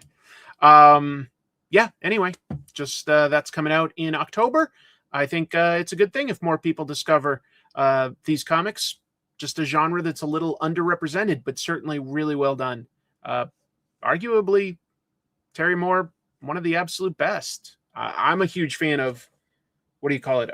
Love and Rockets, but I've got a lot of respect for Terry Moore and Strangers in Paradise. It's enjoyable. Last bit of news I have, just for fun, since we had some Olympics news last week, I've got some more. The Team USA figure skater Alyssa Liu, she didn't just help bring her team home the gold. She showed off her fandom. So Liu won second place in her event, and that helped the team for figure skating bring home gold medal. Figure skating USA won the gold medal at the 2026 Winter Olympics, and she did it while carrying around a plushie of Pochita from Chainsaw Man. You're thinking of Matt Wagner. Anyway, Liu not only took the plush around the interview circuit, so you see it in a lot of her interviews. She posted photos of it with just her and the plush on Insta, going like, getting ready for the event. She's also showed on her Instagram that she's cosplayed as the manga character Psyche K. I stuttered. But I love that. Last week we had Austin in the ice sledding show off the Venom helmet. Now we've got Alyssa Liu showing off Pochita from Chainsaw Man. So very, very cool. I love that we've got some nerds representing my country for the Olympics. Very, very cool. My buddy, whoops. Yeah, I'll just switch to this view. My buddy Randy called the other day, or not called, messaged me the other day. He's up in Vancouver, and he's like, congratulations. And he seemed down about it. And I'm going like, I'm sorry, congratulations on what? He's like, the USA just beat Canada for the gold in hockey. And I'm like, cool. I didn't know. It means a lot to Canadians. Obviously, we love hockey too. I did grow up with plenty of hockey, being in Massachusetts, but I was never great at skating. I could skate, but like, you have to skate really well to play hockey well. Anyway, there is more to this show, quite a bit more. It's time to pivot into doing reviews so that I can talk to you folks about the latest comics that came out, give you some opinions on what creators are doing these days. So let me set that up. Reviews time. Let's review. Review it. The review. The reviews are in. I repeat, the reviews are in. Go to your reviews. What? Speaking of bad reviews. Don't worry about that review. Let's review all the facts. All right, gentlemen, let's review. Before we do, let's review. Those reviews really came out fast. Maybe we can review some right now? I'm not going to review all that again. Now let's review. Not my worst review. Let's review, shall we? To review. I think I've reviewed about as much as I can. Comics. Thank you for giving me some time to set the next camera up. Well, review, yes. Just found this channel? Welcome. Thanks for checking in. I haven't read it yet, but I am curious about it. All right. First book I think I'll talk about this week is Ultimate Spider-Man, because it snuck up on me, this one did. Final issue of Ultimate Spider-Man. Jonathan Hickman, Marco Cicchetto, and David Messina as the artists. And does it bring some closure to this version of Spider-Man? Absolutely does. Absolutely does. And features, I love Cicchetto's art. It features some really gorgeous stuff. Is it a good finale? It's a pretty good finale. It's a pretty good finale. It does have some emotional weight to it. It has some great action stuff with Spider-Man facing off against the Kingpin and basically what's remaining of his Sinister Six. We really only had one set of enemies for this run, Kingpin and the Sinister Six. And in some ways, I like that focus. I like that we get to a closing point with the hero where he finds some measure of, safety for his family and hope for what he can do for the future. The pages go back and forth between being drawn by two different artists, which it's a little disjointed, but it's okay. It's not perfect, though. It's not perfect. And let me explain why. I'm positive that even though Jonathan Hickman was, the architect that was putting together the Ultimate Universe, and he had an idea of what he wanted to do for his 2 years here, I think he thought that it was going to continue past his 2 years. And so, in retrospect, I think that there's a lot of wasted real estate to the story that was basically setting up ideas of what could come in the future. And it's ending. It's not like he stops being Spider-Man or he dies or anything like that. Like, this story could continue. I guess technically we don't know what's going to happen in Ultimate Endgame, which features all these characters. So maybe he dies, but for his own story, he didn't. He got used to having his powers, and he found a balance between being a husband and a father with responsibilities as an adult with becoming a new superhero, and trying to make his city a better and safer place, really, for his family. And I like that, but I do think that if Hickman knew that he was going to have 2 years and that was going to be the end of the Ultimate Universe, I think he would have structured this differently. I really do. I think he might have been able to potentially beat the Sinister Six a little earlier, and then we would have had, sort of more focus to stories about his son, who is in the Spider-Man suit that looks like Venom, but technically it's just his son Richard as another Spider-Man. There's all the stuff that went on with Harry Osborn and his wife Gwen Stacy. And I'm not spoiling anything. It's just that these were things that were more subplots that get a nice conclusion in this. And I felt some good emotion, but it just feels like it was paced to be an ongoing title, and it was setting those up as threads that could be built into something much bigger. Like, it didn't quite hit on every aspect. Like, in retrospect, Gwen Stacy, kind of a villain, doesn't really get a massive comeuppance per se, or have that like get any weight or space to breathe, because there are bigger things going on at the time.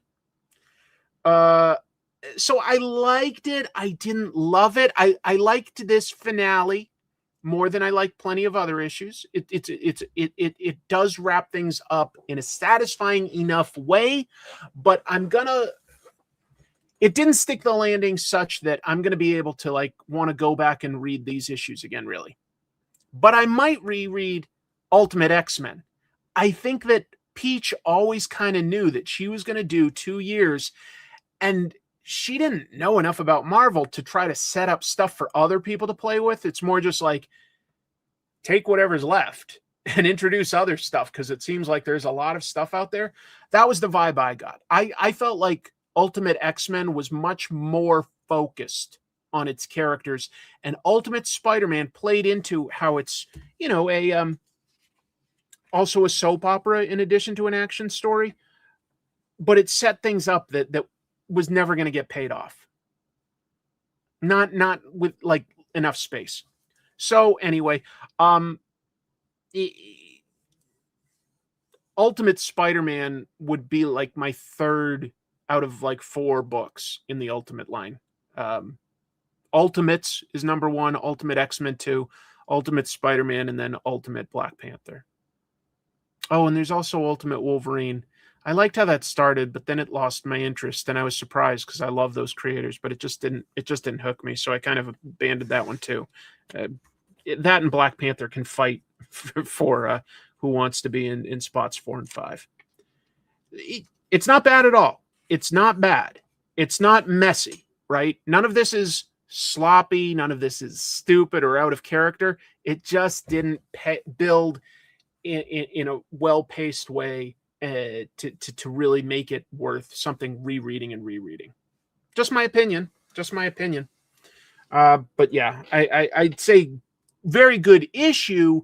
The whole series, in retrospect, I'm lukewarm on.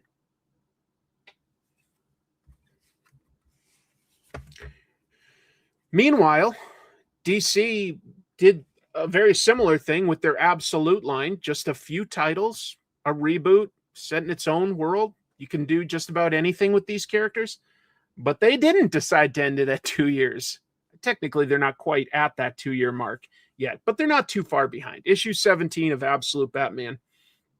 And it is still going really strong. Absolute Batman's been really growing on me. Especially ever since the end of the Bane arc and the introduction of Joker. This is a 2-issue series with incredible artwork by Eric Canet, one of my favorite artists. We talked earlier in the news about Cory Walker. There was definitely a long era where I considered Cory a very good friend, and Cory would always rave about Eric's work, and he convinced me. Like, Cory specifically got me into Eric's work many, many years ago, and I just love its mix of energetic compositions with really beautiful technical details.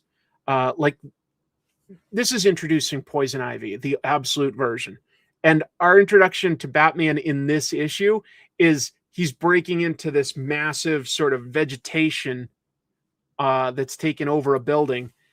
And he's got, like, an air breather so that he doesn't breathe in anything in the air, any pollen or anything. And he's got these huge chainsaws on his arms. That is just badass. It's really, really cool. I think one trick to enjoying Absolute Batman, folks, if you've not quite gotten it or anything, is that, look, it's over the top, okay?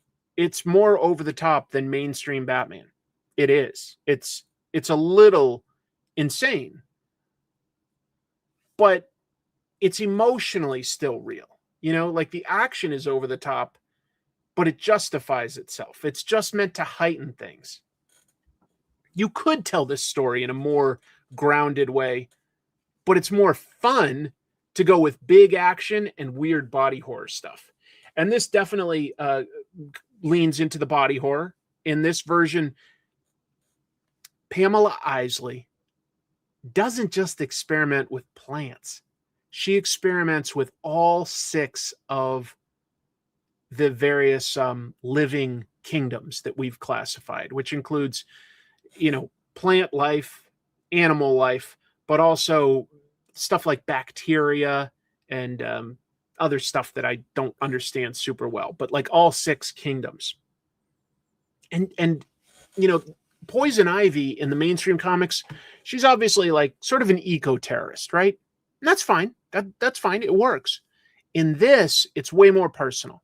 Her mom is dying. Her mother's dying. So she becomes a scientist that's experimenting with all sorts of different other life to try to find a way to harness their ways of healing and potentially use that technology to save her mother before it's too late. Which is obviously a much more personal goal, and it pushes her further into scary science. She's brilliant, but she does some crazy, crazy shit. Anyway, we've got cool stuff with Batman fighting through all sorts of vegetation and stuff. And there's lots of misleads with, like, he seems to come across her and her monsters, but really those are all just sort of duplicates that she can create. She can just, they're not really her. And when we meet her, like, look at that cool design. Apparently Canet and Scott Snyder spent a long time thinking about what would go into this version of Poison Ivy, because she is more than just plant stuff. She's other animals and other like organisms. So she's a little more horrific. I think it's a really, and this design isn't like locked in. She kind of can shift and change a little bit, but yeah, she's got a lot of different elements to her. But I like how she's got a very personal mission here. She's just gone down a crazy ass path. Like, her science has been warping her. I love it. I love it. The art is incredible. The story has, a fun origin and tragic for its villain, as it should be, as well as a few things about subplots in here. There's a subplot that mentions Joe Chill for the first time since issue 1. I won't go into what that is if you haven't read it. There's subplots with Bruce's mother. There's some really good subplot stuff. There's a hint at Dick Grayson, who works as an EMT in this, but we've not really met him. He's always been in the background. It keeps setting up good stuff, and it moves at a really good pace. I'm really enjoying it. I don't have any real notes, because I feel like I get this vibe, this over-the-top combination of action and body horror. Yes, America's favorite otaku figure skater. And it's nice that she helped us bring home the gold. Yes, she has elements of more than just traditional Poison Ivy. She's definitely more connected to what we would say the green is. But maybe also the red. In DC Comics, the red is like all the animal kingdom. The black is like death. The green is vegetation. Yeah, animal, vegetable, mineral woman. Going with the Doom Patrol reference. I like it. If they wanted to blow people's minds, they should just call her the version of Absolute Universe's Swamp Thing. Just say, yeah, there's no Alec Holland. It's just Pamela Isley. That would be so cool. That would be so cool. It certainly feels like that. If he's making this up as he's going along, he's doing the best tap dancing routine of all time. But I think he's got a really solid idea of where he wants to take this, and I'm all in. I didn't mean to say that. That's obviously DC's tagline for this. I didn't. I can't believe I just gave them that free promotion. But what can I say? I really am all in. I've been enjoying Absolute Batman and Absolute Wonder Woman so much. And it makes me excited to enjoy it that much, because I go, cool. I am an old guy and I can still enjoy superheroes. When they're done well and they're given their own room to breathe and do their own thing, I can still enjoy superhero stuff. As I get older, I'm more interested in crime and sci-fi and horror. I love that there are those genres growing in comics these days. But yeah, this is just fun for me, and scary sometimes. This episode brought to you by DC. Yep. Oh my God. I am absolutely all in. Like, cut to me 3 issues from now having that quote on the back of a book. Hey, I'm shameless. I'd be flattered. But I wasn't trying to be so cheesy. Good book, folks. Really good book. Beginning of a 2-issue storyline. And one cool thing is that while they seed some subplots and things are building, each arc has been very readable on its own. It is, if you just read the 5 or 6 issues of, his fight against Bane, you could get a full story. They've done a good job of balancing that. You could say that it really moved me into a bigger house. DC does not pay me anything, just to be clear. But they have put me in touch with somebody, and I will have an interview episode coming up on the main channel. Obviously, I don't do as many interviews anymore, but I couldn't say no to this opportunity. So I'm kind of excited. We'll let it be a surprise, though. I've talked many times before about how much I enjoy Ryan North's Fantastic Four run. I'm really glad that I was able to get this David Nakayama variant. I think that that's a cool looking color block variant. But this issue was one of the most emotional I felt in a while. It is about, ultimately, you don't know this at the beginning, but it's ultimately about the origin of a supervillain, which you don't expect because it's told from the perspective of Sue Storm and the Fantastic Four. And as she uses her powers of invisibility and stuff, you get to a point where, you know, she starts using force fields and stuff, and Reed figures out, like, hey, you know, if you're controlling the light spectrum like this, like by natural extension, it basically means that you're controlling energy, including like magnetism and microwaves. And she's like, well, I don't know how to do that. He's like, yeah, you don't know how to yet, but that is how your powers work. That and we're gonna sort of practice and see what other abilities you have, right? And that sounds positive, but then she has a nightmare one night, and that she's like using her powers and going out of control against all these supervillains. She wakes up, the entire world is dead. She killed everybody on the planet with this like burst of, you know, all her energy that she can control. That's the starting point of this story. And you're like, oh, okay, this is either, you know, another universe's Sue Storm or a time travel story. Something else is going on here, because yeah, like it just starts dealing with the horror of her trying, like, surviving on this planet with no one else. Although technically her brother, Johnny Storm, also survived. But they are the only ones on the entire planet. And she cannot live with this. Who could? Who could live with that, right? So she thinks of a way to deal with it. And this is like why they do cool sci-fi things. This is not her ripping her face apart. This is Sue using her invisibility to show a part of her brain. The part of your brain that feels sorrow and grief and those horrible emotions. And she begs Johnny to fry that piece of her brain so that she can, she's like, if you don't, I'm going to kill myself because I cannot live like this, knowing the horrible thing that I've done. But what does that leave? It leaves a Sue Storm that doesn't feel bad about what she's done. And that is brutal.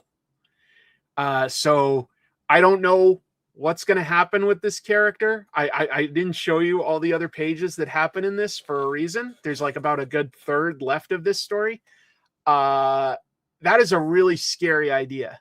Somebody that accidentally did something horrible, but the only way to live with it is to like literally burn that part of your brain out. And she does. And now all of a sudden she's a different person.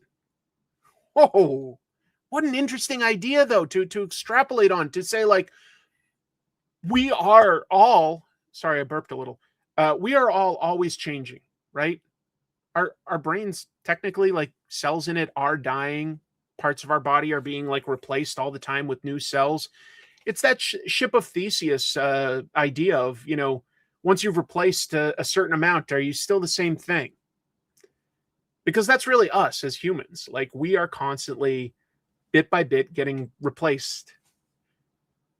But we have memory.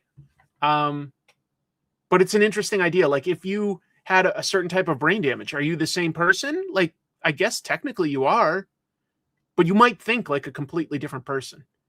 And the idea of a person that would feel no guilt from killing is a scary idea, especially one with the power of Sue Storm. Thank you for this, Tiny Viking Productions. Keep up the great work, Chris. Love to listen to these live streams while drawing. Well, that's awesome. That's awesome. Yes, this is basically a new version of Malice. If you don't know, Sue has sometimes had an evil personality, and she goes by Malice, right? This is sort of like separating that out and being like, I think, but I'm pretty sure that they're saying like, this is another world where basically Reed just had an idea on how her powers worked, and he's technically right, but she got so powerful, something bad happened too soon. She's earlier in her career when that happened. I think if the Sue of today learned some of this stuff, she wouldn't have those nightmares or be plagued by those fears. She wouldn't make these mistakes, but this one did. Ooh, it's a really tragic supervillain origin, and a really powerful character. Like, how could the Fantastic Four themselves go up against this? I don't know. We're probably going to find out. But for now, it's just sort of a one and done origin story of a supervillain. And because it's based on someone we know, it makes it that much more emotionally impactful, because we're sort of able to take certain shortcuts and saying like, well, you know who Sue Storm is. This is Sue Storm. Yeah, we're not gonna probably solve it the same way that they did in like the 80s. You're Sue. I'm Sue. The last one I want to talk about on any big level, and then I'll just do some quick reviews, like just sort of recommend or don't recommend. But I wanted to talk a little bit about the second issue of Psy, Dimensional Rivals, which is Peach's book, Peach Momoko. And for this issue, she's brought in collaborators Isad Ribic and Natasha Bustos. The goal here is that her character, which is a version of Psy, has been sent on a multiversal quest for Galactica to get an Infinity Stone. We'll just simplify it. And all it does, it allows the artists that she's curating to just tell a quick little story of Psylocke going into, another world and doing something unique. And I got to say, this is some of Isad's prettiest artwork. Like, every single one of these looks like a painting that you could hang on a wall. That is gorgeous stuff. Really, really pretty. So it's more about like short stories and getting a quick feeling of something, as compared to like digging deep into a character and a big conflict. It's just exploring a repeated theme. I think that because Peach has less pages to do, that she's able to do more detail, because when I look at this, I do feel like this has more detail than a lot of her Ultimate X-Men pages. I don't know if you agree with me or not on that, but I feel like it has more detail to it. Even just the color, the shading, like that is a beautiful sky. I really love what she does with color. In fact, if you look at this page, I would argue that this has close to the 60-30-10 color scheme idea, where almost 60% of it is a pretty dark blue, 30% is maybe green, and then like a 10% white. Almost. It's close to that. So it stands out. It pops. It's really good color dynamics. And I'm not an expert on that stuff. But I also think that, I just really love that face. I think that feels very real and authentic. And the stuff that Natasha Bustos does kind of treats it more like a nice drama comic, where Psylocke is going to a school full of supervillains being taught by Loki. Just a weird, cool idea that fits for this. I like what Natasha does in terms of just, very, very simple, seemingly line work for the faces and stuff, but there's still a readable expression to these characters. A nice gesture to everything here. It's not flat, like straight on mid-level shots. No, there's dynamic posing and camera angles, but it isn't over the top. So it's very, very smooth reading. Some really pretty colors in this as well. Anyway, I think that this is basically an excuse for the artists to have a lot of fun doing what they want to do as artists. And I love that that's part of what this is. the story is secondary. It's not unimportant, but it's secondary to the art, and that's okay. Hey, look at this. Look who's here. It's our buddy Jimmy Jams. You got mentioned tonight, pal, because I'm pretty sure you're doing a variant cover for Jay and Silent Bob Meet the Marvel Universe, which would be very appropriate, being that you're the original Clerks artist. But yes, Jim is doing issue 4. Obviously, Jim and Peach and Yo have been friends for a very long time, and Peach has invited Jim to participate in this series. So it's very curated. Even though Peach isn't drawing everything, she's choosing these artists and giving them the framework to work within. So it does still show you a little bit something about her creative process and what she's thinking of for stories and art, what appeals to her. And I like learning that. These artists are very different. Stan Sakai last issue, I mean, he doesn't draw anything like Assad, who doesn't draw anything at all like Peach or like Natasha, and certainly not like Jim. These are very different ideas. Now, you can find some similarities in maybe the design or the composition between some of these artists, but I appreciate how diverse the art is, which shows me just how dynamic the art can be in comic books, which is, for me, part of the appeal, the variety, the depth of comics. So this is a really fun series for just appreciating cool artwork. Makes you sort of wish that there were more limited series that focused on ways to display that without it like feeling too disjointed. I was trying to think of a word here, but anthologies are tricky. Anthologies are always going to be hit and miss for each reader because you're going to just connect to some aspects of it more than another. And hopefully it has a high enough ratio that, you really get something out of that anthology. But one thing an anthology can do is lean into what it is. Lean into how different these artists are, which I think that this does. So I'm enjoying it. I'm enjoying it quite a bit. Some quick reviews for everything else that I read this week. I enjoy Exquisite Corpses because it has a great premise and it does have some good characters.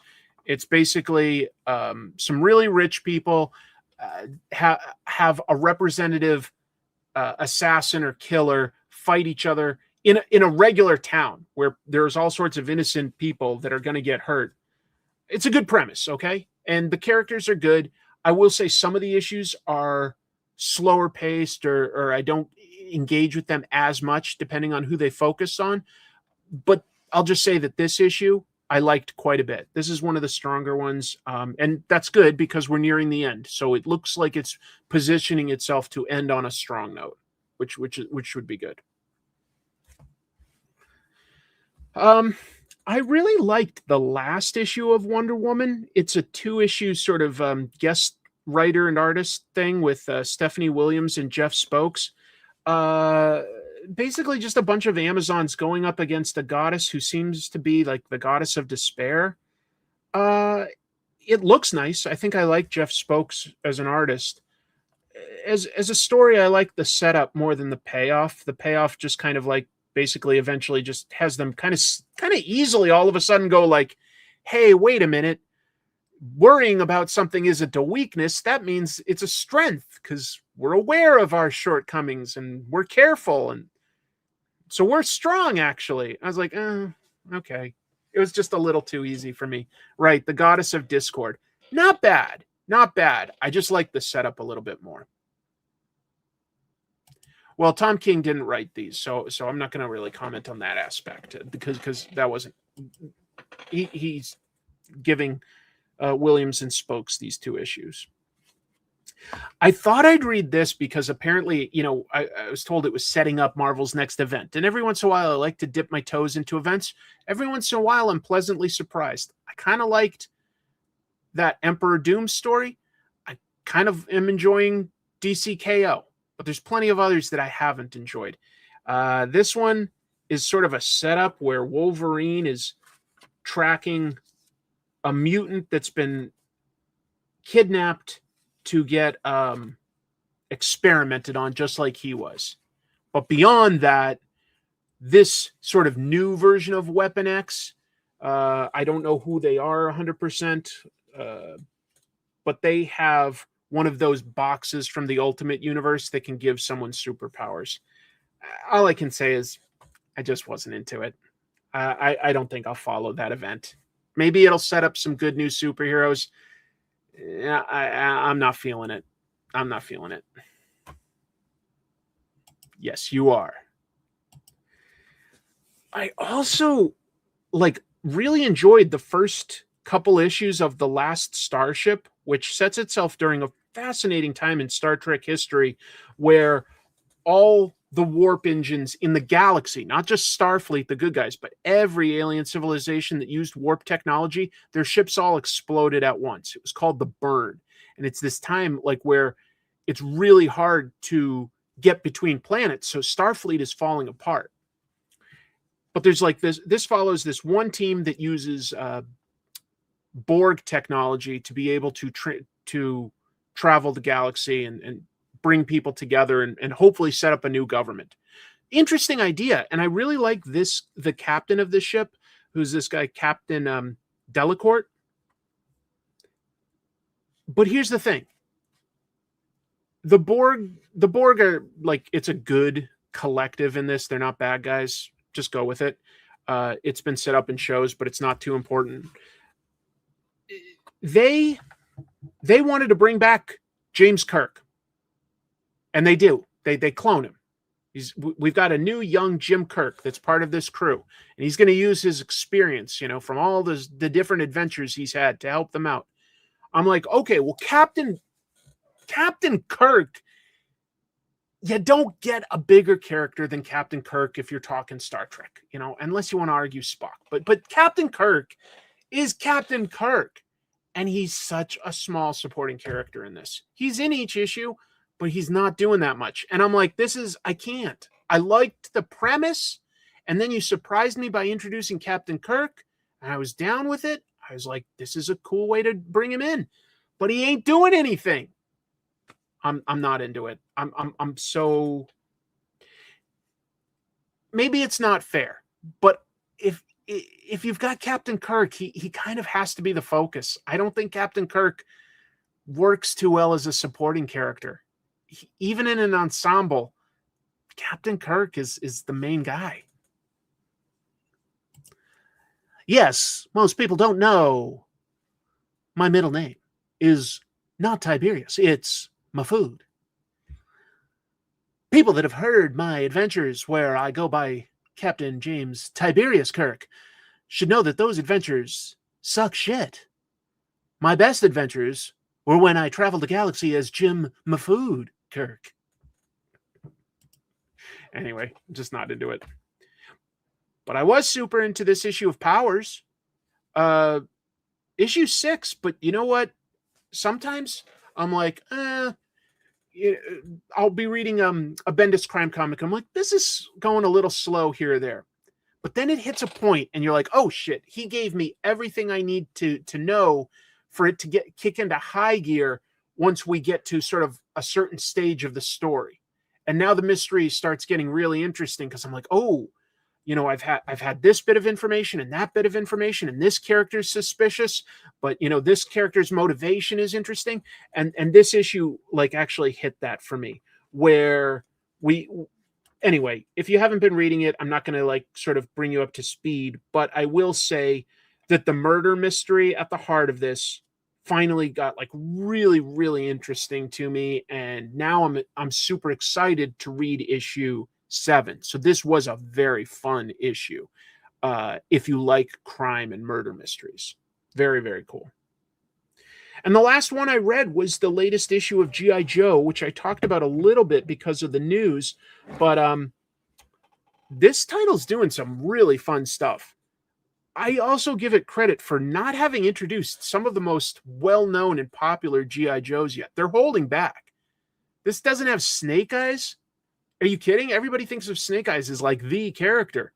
Not even introduced yet. Thank you. Appreciate the support. Well, this one has some fun conflict with two good guys that, Duke is our hero and our protagonist, but he saw his best friend killed by a transforming robot, and he doesn't know that there are two sides to this or anything. So when he meets Hound, there's a lot of conflict. He just wants to kill this robot because he thinks he's dangerous. It's justifiable, in my opinion, based on what his experience thus far has been. There's also super cool twist here. Somebody else is going for Energon. Cobra Commander wants it to fund, or fuel his weapons, right? Various Transformers need it to survive. Somebody else is getting it. Zartan. And folks, guess what?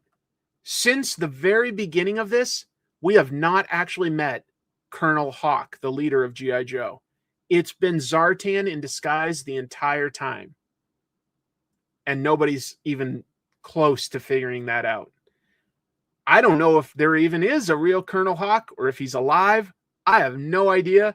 I kind of love that this villain has positioned himself like this. G.I. Joe is technically being led this entire time by Zartan. What a cool twist. And that's just on like the first 2 pages. I'm just telling you the premise of this stuff. It also does a bunch of stuff, though, with Matt Tracker, setting up some stuff for M.A.S.K, the new comic M.A.S.K. I think Andrea Milana does some really nice work here with expressive humans, but really good technical details on robots. I'm enjoying this book a lot. I'm enjoying it a lot. So I do give this a recommend. So recommend, don't recommend, don't recommend, don't recommend, recommend, pretty much recommend. But my choice for the book of the week is actually going to be Absolute Batman. With some really close competition, to be clear, from Fantastic Four, Psy, and G.I. Joe. Just to be clear, I really, really enjoyed those. But Absolute Batman, I thought, was the most fun and the coolest. So, yeah. Don't know what that's a question about, but I definitely want to do an episode about Doug Monkey at some point. I've been a fan of his since the M.A.S.K. I remember getting that book new off the shelves and love it. So just my opinion, but I really did enjoy that. I guess that's all the book I have to review. So tell you what, I am going to bring up, I'm just going to noodle around on some artwork, but I don't know exactly what yet. Energon universe is great, but feel it is slept on. Well, it is not. Let me put that out there, Steve, because at the Comics Pro event this week, Skybound shared their sales on the Energon universe in general. Over 6 million copies sold. Now, the Absolute universe has sold over 8 million copies, but when you count up the number of titles and how long each have been out, Energon universe is averaging super close to what the Absolute universe is, which is, I think, pretty impressive because I think that Batman is typically an easier sell than a licensed property. But apparently, if it's well done, it works. And I think that Skybound has been getting some really exciting creators on their books, taking it in surprising directions and not overwhelming us. Although I'll give Absolute Universe credit for that too. They're not hitting us with too many books, but yeah, over 6 million copies of the Energon Universe title sold. I'm trying to decide what I want to sort of noodle around on tonight. I think I'll just sort of noodle around on an older one that I haven't had for a while, but I'll just noodle around on this Predator and talk about other things. Yeah, I like Void Rivals too. I would say that I do enjoy right now G.I. Joe the most. Transformers is a close second, but I do enjoy Void Rivals. I never regret it or get bored. It's fun. Robert's really good.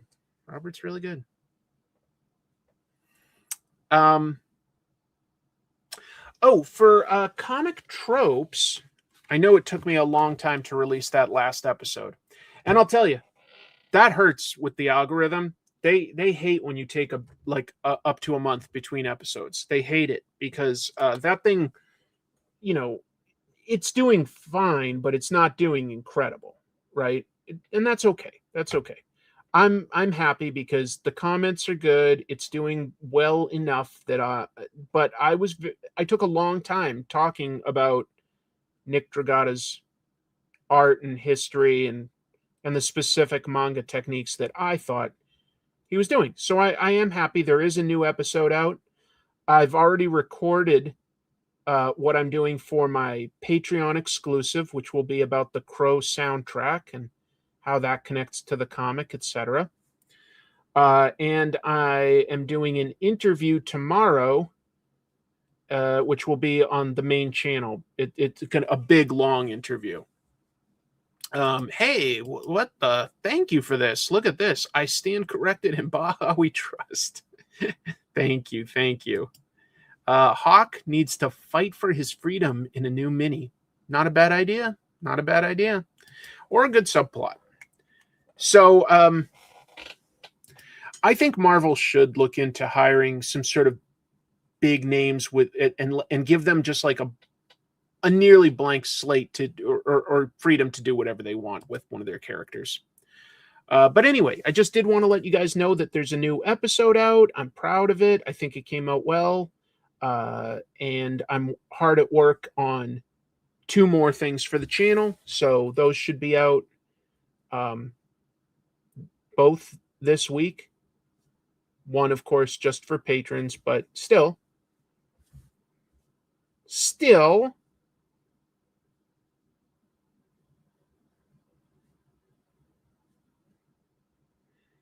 I appreciate everybody's support. It's been good. And I've got so many ideas of episodes that I want to do. So I feel like I'm in a good spot creatively right now for the show. Was fighting a little bit of depression and burnout. Feel pretty good overall right now. Even went out after work last night to get together with my coworkers and had a good time. It was fun.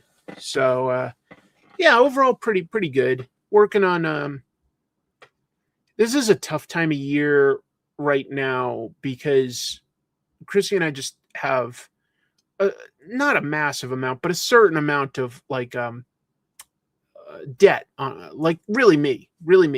But because I've helped family with various bills and I've put myself in the hole, medical stuff, car stuff for other family members, just what can I say? I have a hard time not helping my family. I really do. And I overextend myself sometimes, but it's okay. But it's a little tough right now because it's tax season, right? I got to do my taxes and I hate doing my taxes because YouTube doesn't pull out the taxes. So you have to pay, either quarterly or at the end of the year, but you pay, because you've gotten all that money up front. And it's just, it's got me really stressed out and it's affecting my health, unfortunately. But overall, I am doing pretty well. I'm trying to be positive here, just to be clear.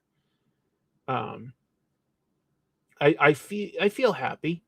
I don't feel too depressed. I feel stressed out, but I don't feel depressed. Does that make sense? I hope that makes sense. Haha, tax tropes. But yeah, it's a little tough. When you're like, a lot of years I've been able to plan ahead and go like, tax season. I've got something socked away so that I can just pay those. Not a big deal. But this year I'm coming at it like I'm already in debt. So I'm just going to be adding to that debt, And I hate that. I really hate that. But it is what it is. I'm doing a lot to like cut back on things. I'm selling second vehicle. I've canceled like a lot of our subscription type stuff. And aside from getting comics, just go like, yeah, okay.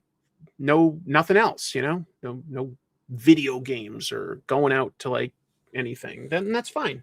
It's a reasonable compromise. Everybody does that stuff, so I get it. This is fun, noodling around on just like little details and stuff. I love it. What else do I want to say? Okay, so I've got comic trope stuff coming up, and I plugged that, and I explained where my stress is coming from. Not that anybody asked. Sorry to overshare. So it's such a balance between wanting to be open with your audience and like realizing that you might be oversharing. And I'm not trying to make it a pity party ever. I really promise that I'm not. It's just trying to be a little open and share some of what's going on behind the scenes, but not everything. OAX happened this week. That's a different topic, but OAX took place. Actually, obviously, 2 conventions took place. Comics Pro, the retailer event, but that gave us a bunch of the news. And so I've talked about that. But OAX happened too, which is the original art expo down in Orlando, Florida. And a bunch of friends and people that I know went to that, of course. Jim was there, and my friend Dave from West Coast Avengers went. And it looks like a fun event. What I was interested in as just a comic book nerd was they've got a new awards show. It's called the Jack and Roz Kirby Awards, and it's made with the Kirby Museum and the Kirby Estate. So, thank you, man. I appreciate that. I feel it. I definitely feel it. That's why I love doing this show every week. I promise. I love talking to everybody here. In Seattle, no snow at all. No real snow this year. Your art leveled up. You going to do some pages for your werewolf comic? Probably not like interior pages, but maybe like some of the character sketches or a variant cover, something like that when I do that. Yeah, I'm gonna just have Deck here screaming over my taxes. What was I gonna say? Real quick, I want to answer a question that I saw that's interesting, but I want to talk about OAX's Kirby Awards. I didn't see everybody that won, but I saw Bill Sienkiewicz won. That's exciting. And I saw Zoe Thorogood won, and I thought that was really exciting. So they only have 7 awards in different categories, and once you win, you can't win for the next, I want to say 5 years, might just be 2 years or something, but you can't win because they only have so many awards, and they want to like spread that love out. But I was excited to see 2 people that I really like, Sienkiewicz and Thorogood, both win awards. That was really, really cool to see. I got to see the full list, but I haven't found somewhere that listed it yet. And now I'll turn off the banner because I've talked about everything that I had there. But this is an interesting question. That was another one. I felt bad that I missed out on Dork. And what's another one that I missed out on last week that's getting reprinted? Is it by Dennis Camp? Bleeding Hearts, the new Vertigo book. I missed out on both of those. Maybe I'll get the reprints. I missed out on White Sky as well. I heard that book sold out very fast and is going to a fast reprint. White Sky flew under my radar, but people are really into it apparently. Let's see.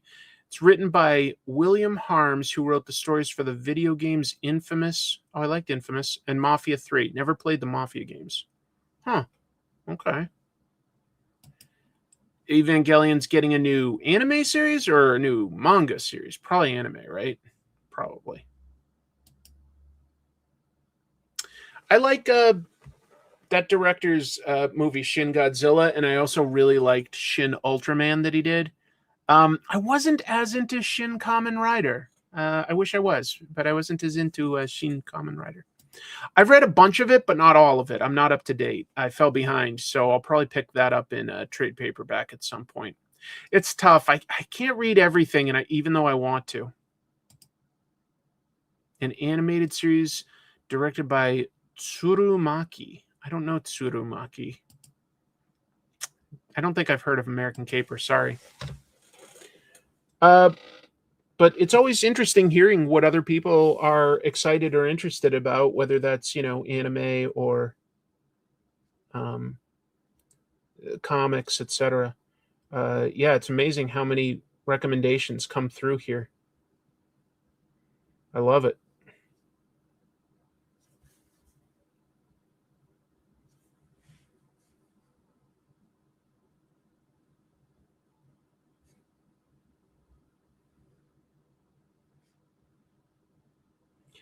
I guess this drawing's more or less finished. I'm just sort of doing meaningless details on it right now, but for a pinup, which is all it really was, and an experiment on playing around with different little ink strokes, I guess this is done. An artist should know when to put something away. Just having fun. Oh, thank you. Take breaks. Your health is important. So, I mean, I did slow down a little between the last 2 episodes. And it is important. You're right.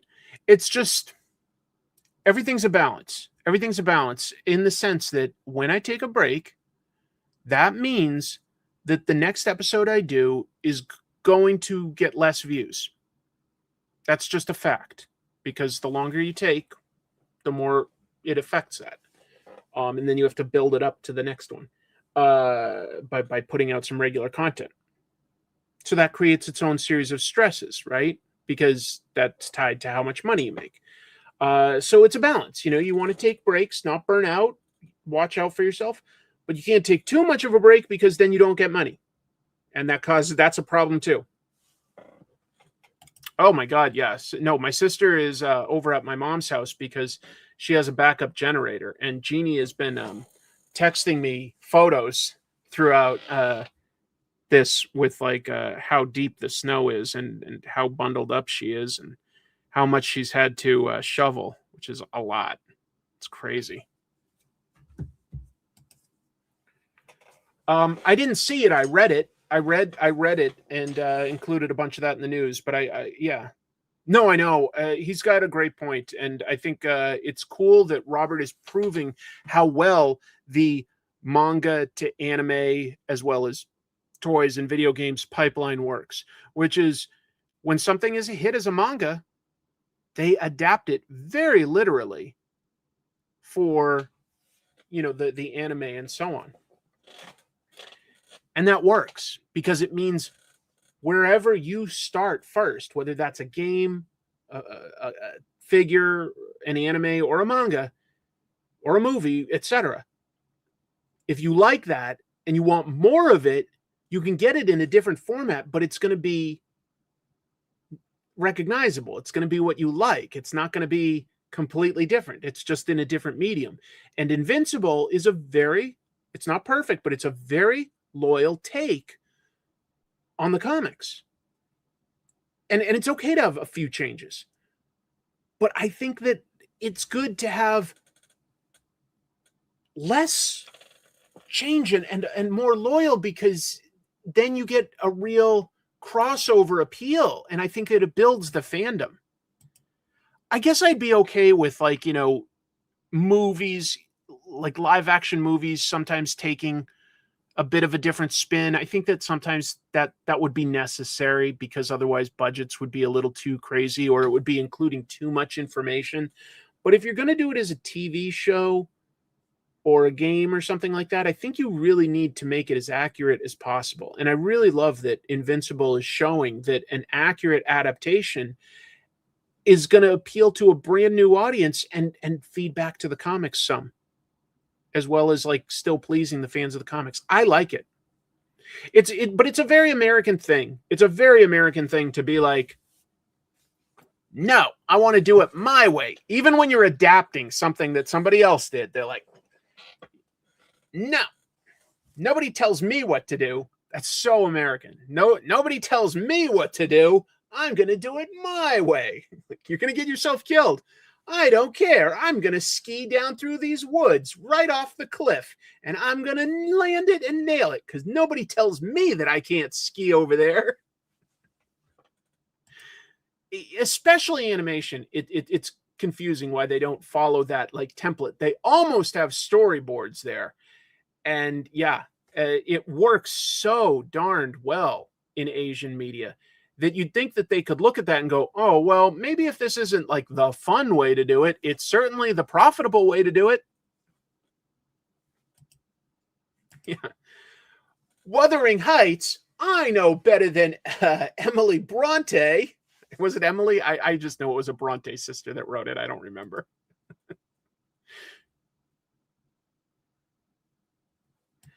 Didn't Paul Thomas Anderson say you need to be rough with the source material when adapting something? So I think that can be true in certain cases. If you're going to make one live action movie based off of something like a book or a comic book run, I'm okay with certain liberties. I really am.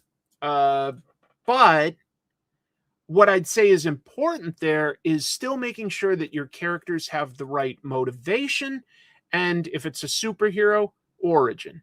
Let's keep that as accurate as possible. If you want to update things because it's like 50 or 70 years old and, you know, the population or the city doesn't look quite like it did back then, like, I'm okay with that. You know, you want to give me, I don't know, Wonder Woman and she's black. I guess I'd be okay with that. You know what I'm saying? Like, that part doesn't bother me. But let's get her origin and, you know, where she's from, Themyscira. Let's get that part right. It's probably a little different when you're adapting Marvel and DC, only because a serialized story that's gone on that long, you're never going to start from scratch and redo the whole thing. It's too long. It's too big. You know, even One Piece, I don't like, if One Piece had been going as a manga up until today and they hadn't adapted it yet as an anime, and then they said, like, you know what, today we're going to start making from scratch the anime and see if it works. That would be a little crazy, right? Maybe they do it, but it's like, so we'll look at another like running manga instead, right? Golgo 13, right? About the assassin. Super long running manga. But you're not going to like just adapt that right from the start and try to do the entire thing without tightening it up or making some changes that you realize in hindsight are necessary. But mostly I think we should follow the source material, especially for newer creator-owned stuff. Would I prefer DC Marvel adaptations to be one-to-one, or do you prefer when they take multiple inspirations and make something new? Somewhere closer to the middle of that. I'm going to sneeze.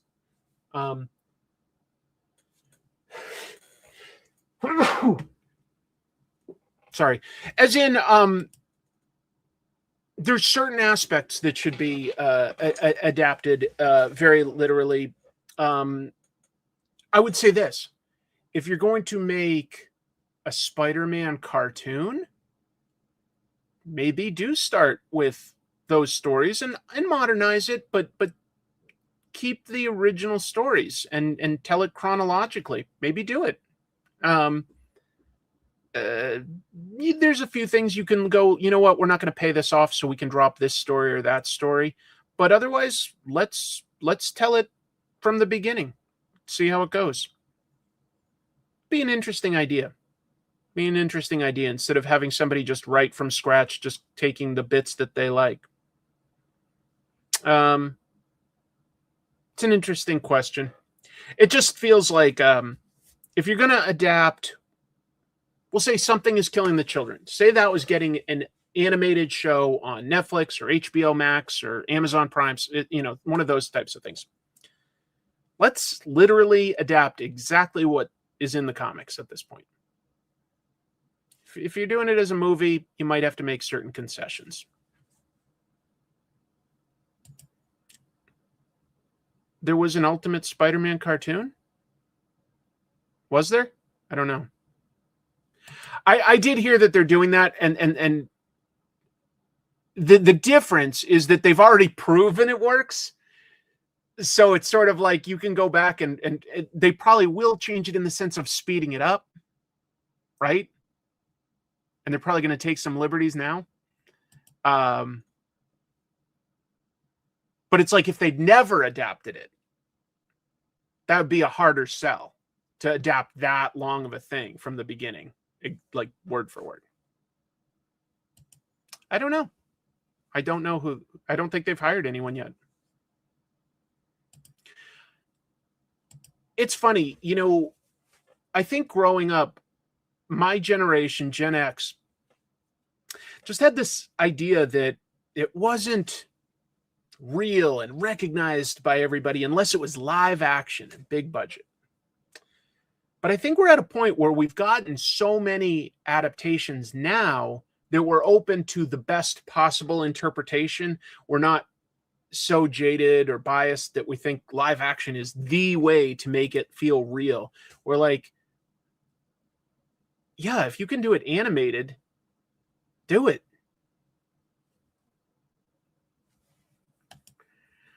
I would love an adaptation as close to the original Jurassic Park and Lost World. Yeah, the books were pretty different in a lot of different ways. I read those books back then.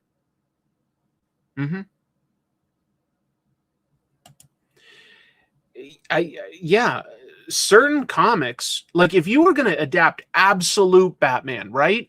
We were talking about this tonight. You're going to take Absolute Batman and try to do this as a live action movie. It takes away a lot of what Absolute Batman is. It would just become another movie like The Batman or Batman versus Superman. It wouldn't feel like Absolute Batman anymore if you did this in live action. Unless you maybe took some weird liberties and made it something closer to, like, you know, a Sin City or something like that. But you do this as an animation and you can lean into the stature of Batman and the psychedelic nature of villains like Joker or Poison Ivy. You can really play with that, right? You can like focus on, say, like the story arc where Bruce was locked up in a prison and he stopped eating, so they inserted a feeding tube, but that was all part of his plan so that he could spray the guards with his own stomach acid as an escape plan. If you did that live action, that is really, really gross and horrific. That is really gross and horrific. You do it as an animation and you kind of like laugh at how over the top it is, which is the intended goal. So certain things I think work better adapted in certain ways, but I don't think a live action Absolute Batman would, you'd have to get a director like, who did Scott Pilgrim? Edgar Wright. You'd have to get somebody like Edgar Wright that like can lean into the over the top, or Sam Raimi, maybe. But you know what I mean? Like a stylized director that's really willing to go for it and go like, yeah, this element is a little camp, but if I treat it as like something I authentically like for being what it is, it still works. Maybe.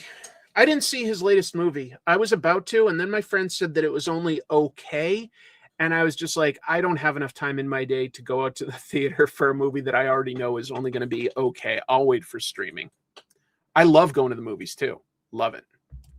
Live action Hush releases October of 2043. By that point, we will just be injecting AI movies straight into our eyeballs. That will be fun. That will be great. Not just because we have so many live action superhero adaptations, but with anime becoming more mainstream, people are less likely to look down at something being something animated just for kids. Yes, I think that was definitely an idea. Folks, I'm old enough that when Simpsons was coming out as its own show back in '89, that was like kind of groundbreaking. People were like, wait, this is in prime time. It's like intended for adults, not just kids. Like there'd been a little bit of animation in prime time, but generally like people were like, what? It's like, yeah, it's just a sitcom. It's like any other sitcom. But there was a time when that was like considered wild. But I think with all the success, especially in just the last 2 years with the animation, that's something that people are looking at and going like, oh, that would be a fun way to adapt it. I think the adaptations of Miles Morales and Ninja Turtles into animated movies was both very well done. Now, those weren't very literal adaptations, I'll grant you. But stylistically, they felt very comic booky. Can you imagine blending some of those stylistic hallmarks with a very literal adaptation? Probably couldn't do it at that budget for a TV show. But, you know, there are ways to take all these ideas and find something new to do. That's interesting. I don't necessarily completely disagree with that. I haven't watched Simpsons in a long time, and I like Simpsons. I just, at a certain point, stopped watching because maybe I was busy, and once you fall off, it's like kind of hard to get back on. But that said, I recently watched a clip, right? And it had Homer and Marge. And I realized, oh my God, the actors are now so old that the voices have changed. Homer sounds like Grandpa Simpson now. And Marge sounded like her mom or her sisters. I was like, oh my God, that's just age. The voices have like, because I haven't been watching it for maybe 15, 20 years or something. And all of a sudden I see this clip and I go, oh my God. They got so old that they sound like the older characters they used to play. That's crazy. And you know what? Like, it could still be a funny show. I'm not like, it was just like, I was stunned after not having watched it for a long time. I saw this clip and I was like, oh my God, that was crazy. That was wild to hear. And it made me kind of like even more impressed that all the other actors still kind of sounded right. I was like, oh, wow. Like Nancy Cartwright can still do Bart. And when you think about it, that's kind of amazing.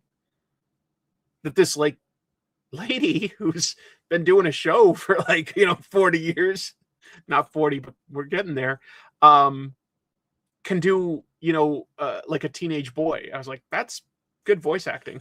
That really is. What adaptation do you think completely changed the source material and outshined it, like The Shining? I agree with it. I like the show The Boys better than I like the comic. Completely outshined it. What else is good? Like, what else is maybe this is a weird take, but I think that The Godfather, Mario Puzo worked on that too, but I think that the movie's better than the book. But that's a little different. And because I'd also sort of say that about 2001, but again, that's like the same writer working on both simultaneously. Same with like Akira. Oh yeah, you know what? I like the book fine, but the movie is far superior. Yeah, the movie is far superior. That's probably fair. And I have enjoyed some Chuck Palahniuk books. Fight Club is a very well done movie that probably does improve on it and make some changes. Yeah, because it's not just an adaptation. We're saying an adaptation that makes changes. So you know what? Throw out Godfather and Akira and stuff like that, because those are actually fairly loyal adaptations. Throw those out. Yeah. It's taken the same premise, but you're right. The John Carpenter's version of The Thing is very different than The Thing from Another Planet, and I do far prefer John Carpenter's version. That's a fair one. Never read the Bambi book. That's interesting. They started with The Shining, so I agree with The Shining. And I like Stephen King, and I don't even think that The Shining is a bad book. It's actually quite a good book in a lot of ways. Where you don't necessarily realize where it's going at first. And it deals with child abuse, which is definitely scary in and of itself.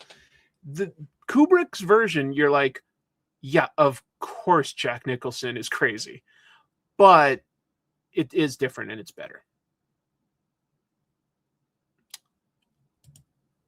V for Vendetta has some changes, and I'm sorry, I love that comic. I'd say the comic is far superior to the movie. I don't think that the movie is better.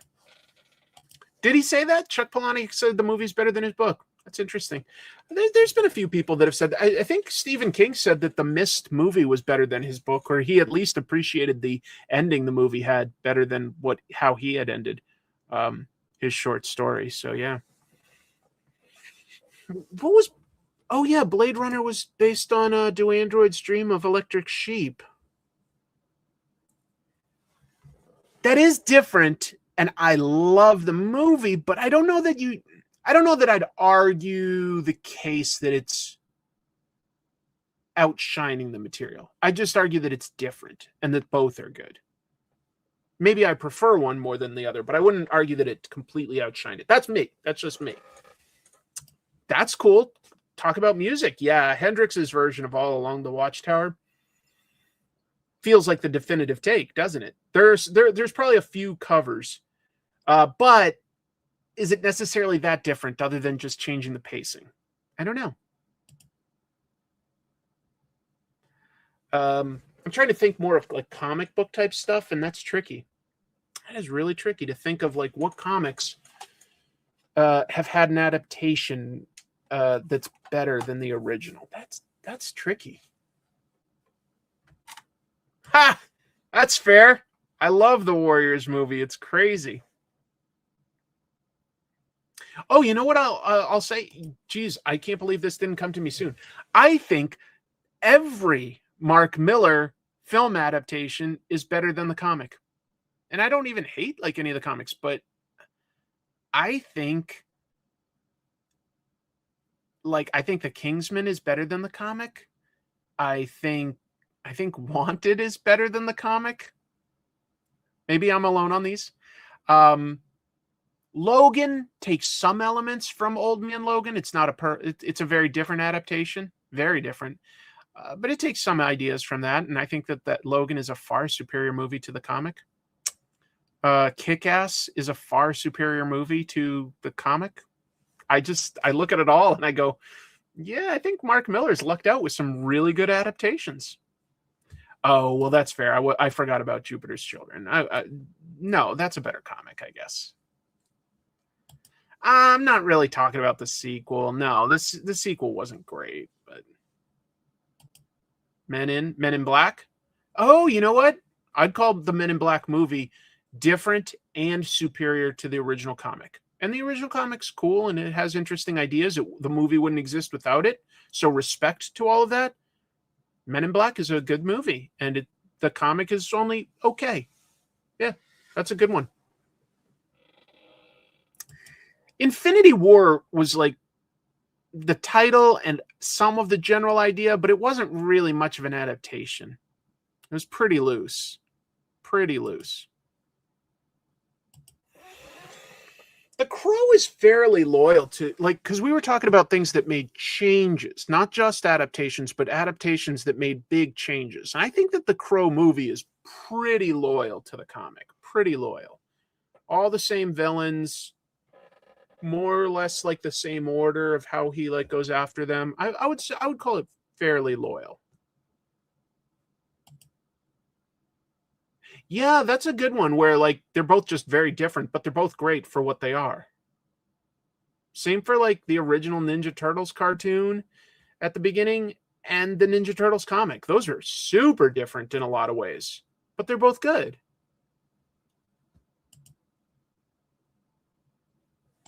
I like Radiant Black. I think it's good. I wish it came out a little faster, but we got the news during the show. The Radiant Black audiobook is coming out this coming week. Somewhere within this week, it's going to drop. So keep your eye out for that. I think this is a good time to wrap up the show. I went a little longer than typical. I was having fun chatting with everybody, and there was a lot of news to get through. But this was a fun show. I'm excited for next week. I have a great guest, maybe two guests together. We're still working on that. So I am excited for next week. That's going to be a really fun show. We're going to start off with an interview, I think. If you're on Patreon, excuse me, I hiccuped.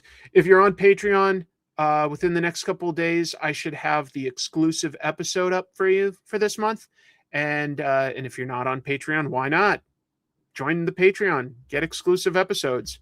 And I'll be doing an interview tomorrow. Take me a little while to edit, but I'm doing an interview episode for Comic Tropes. So anyway, those are some things coming up. I appreciate everybody watching and commenting. You helped add to the show. Take care of yourself. Be careful of the weather and stuff like that. And keep reading comics. All right, bye. Watch the closing.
Yeah.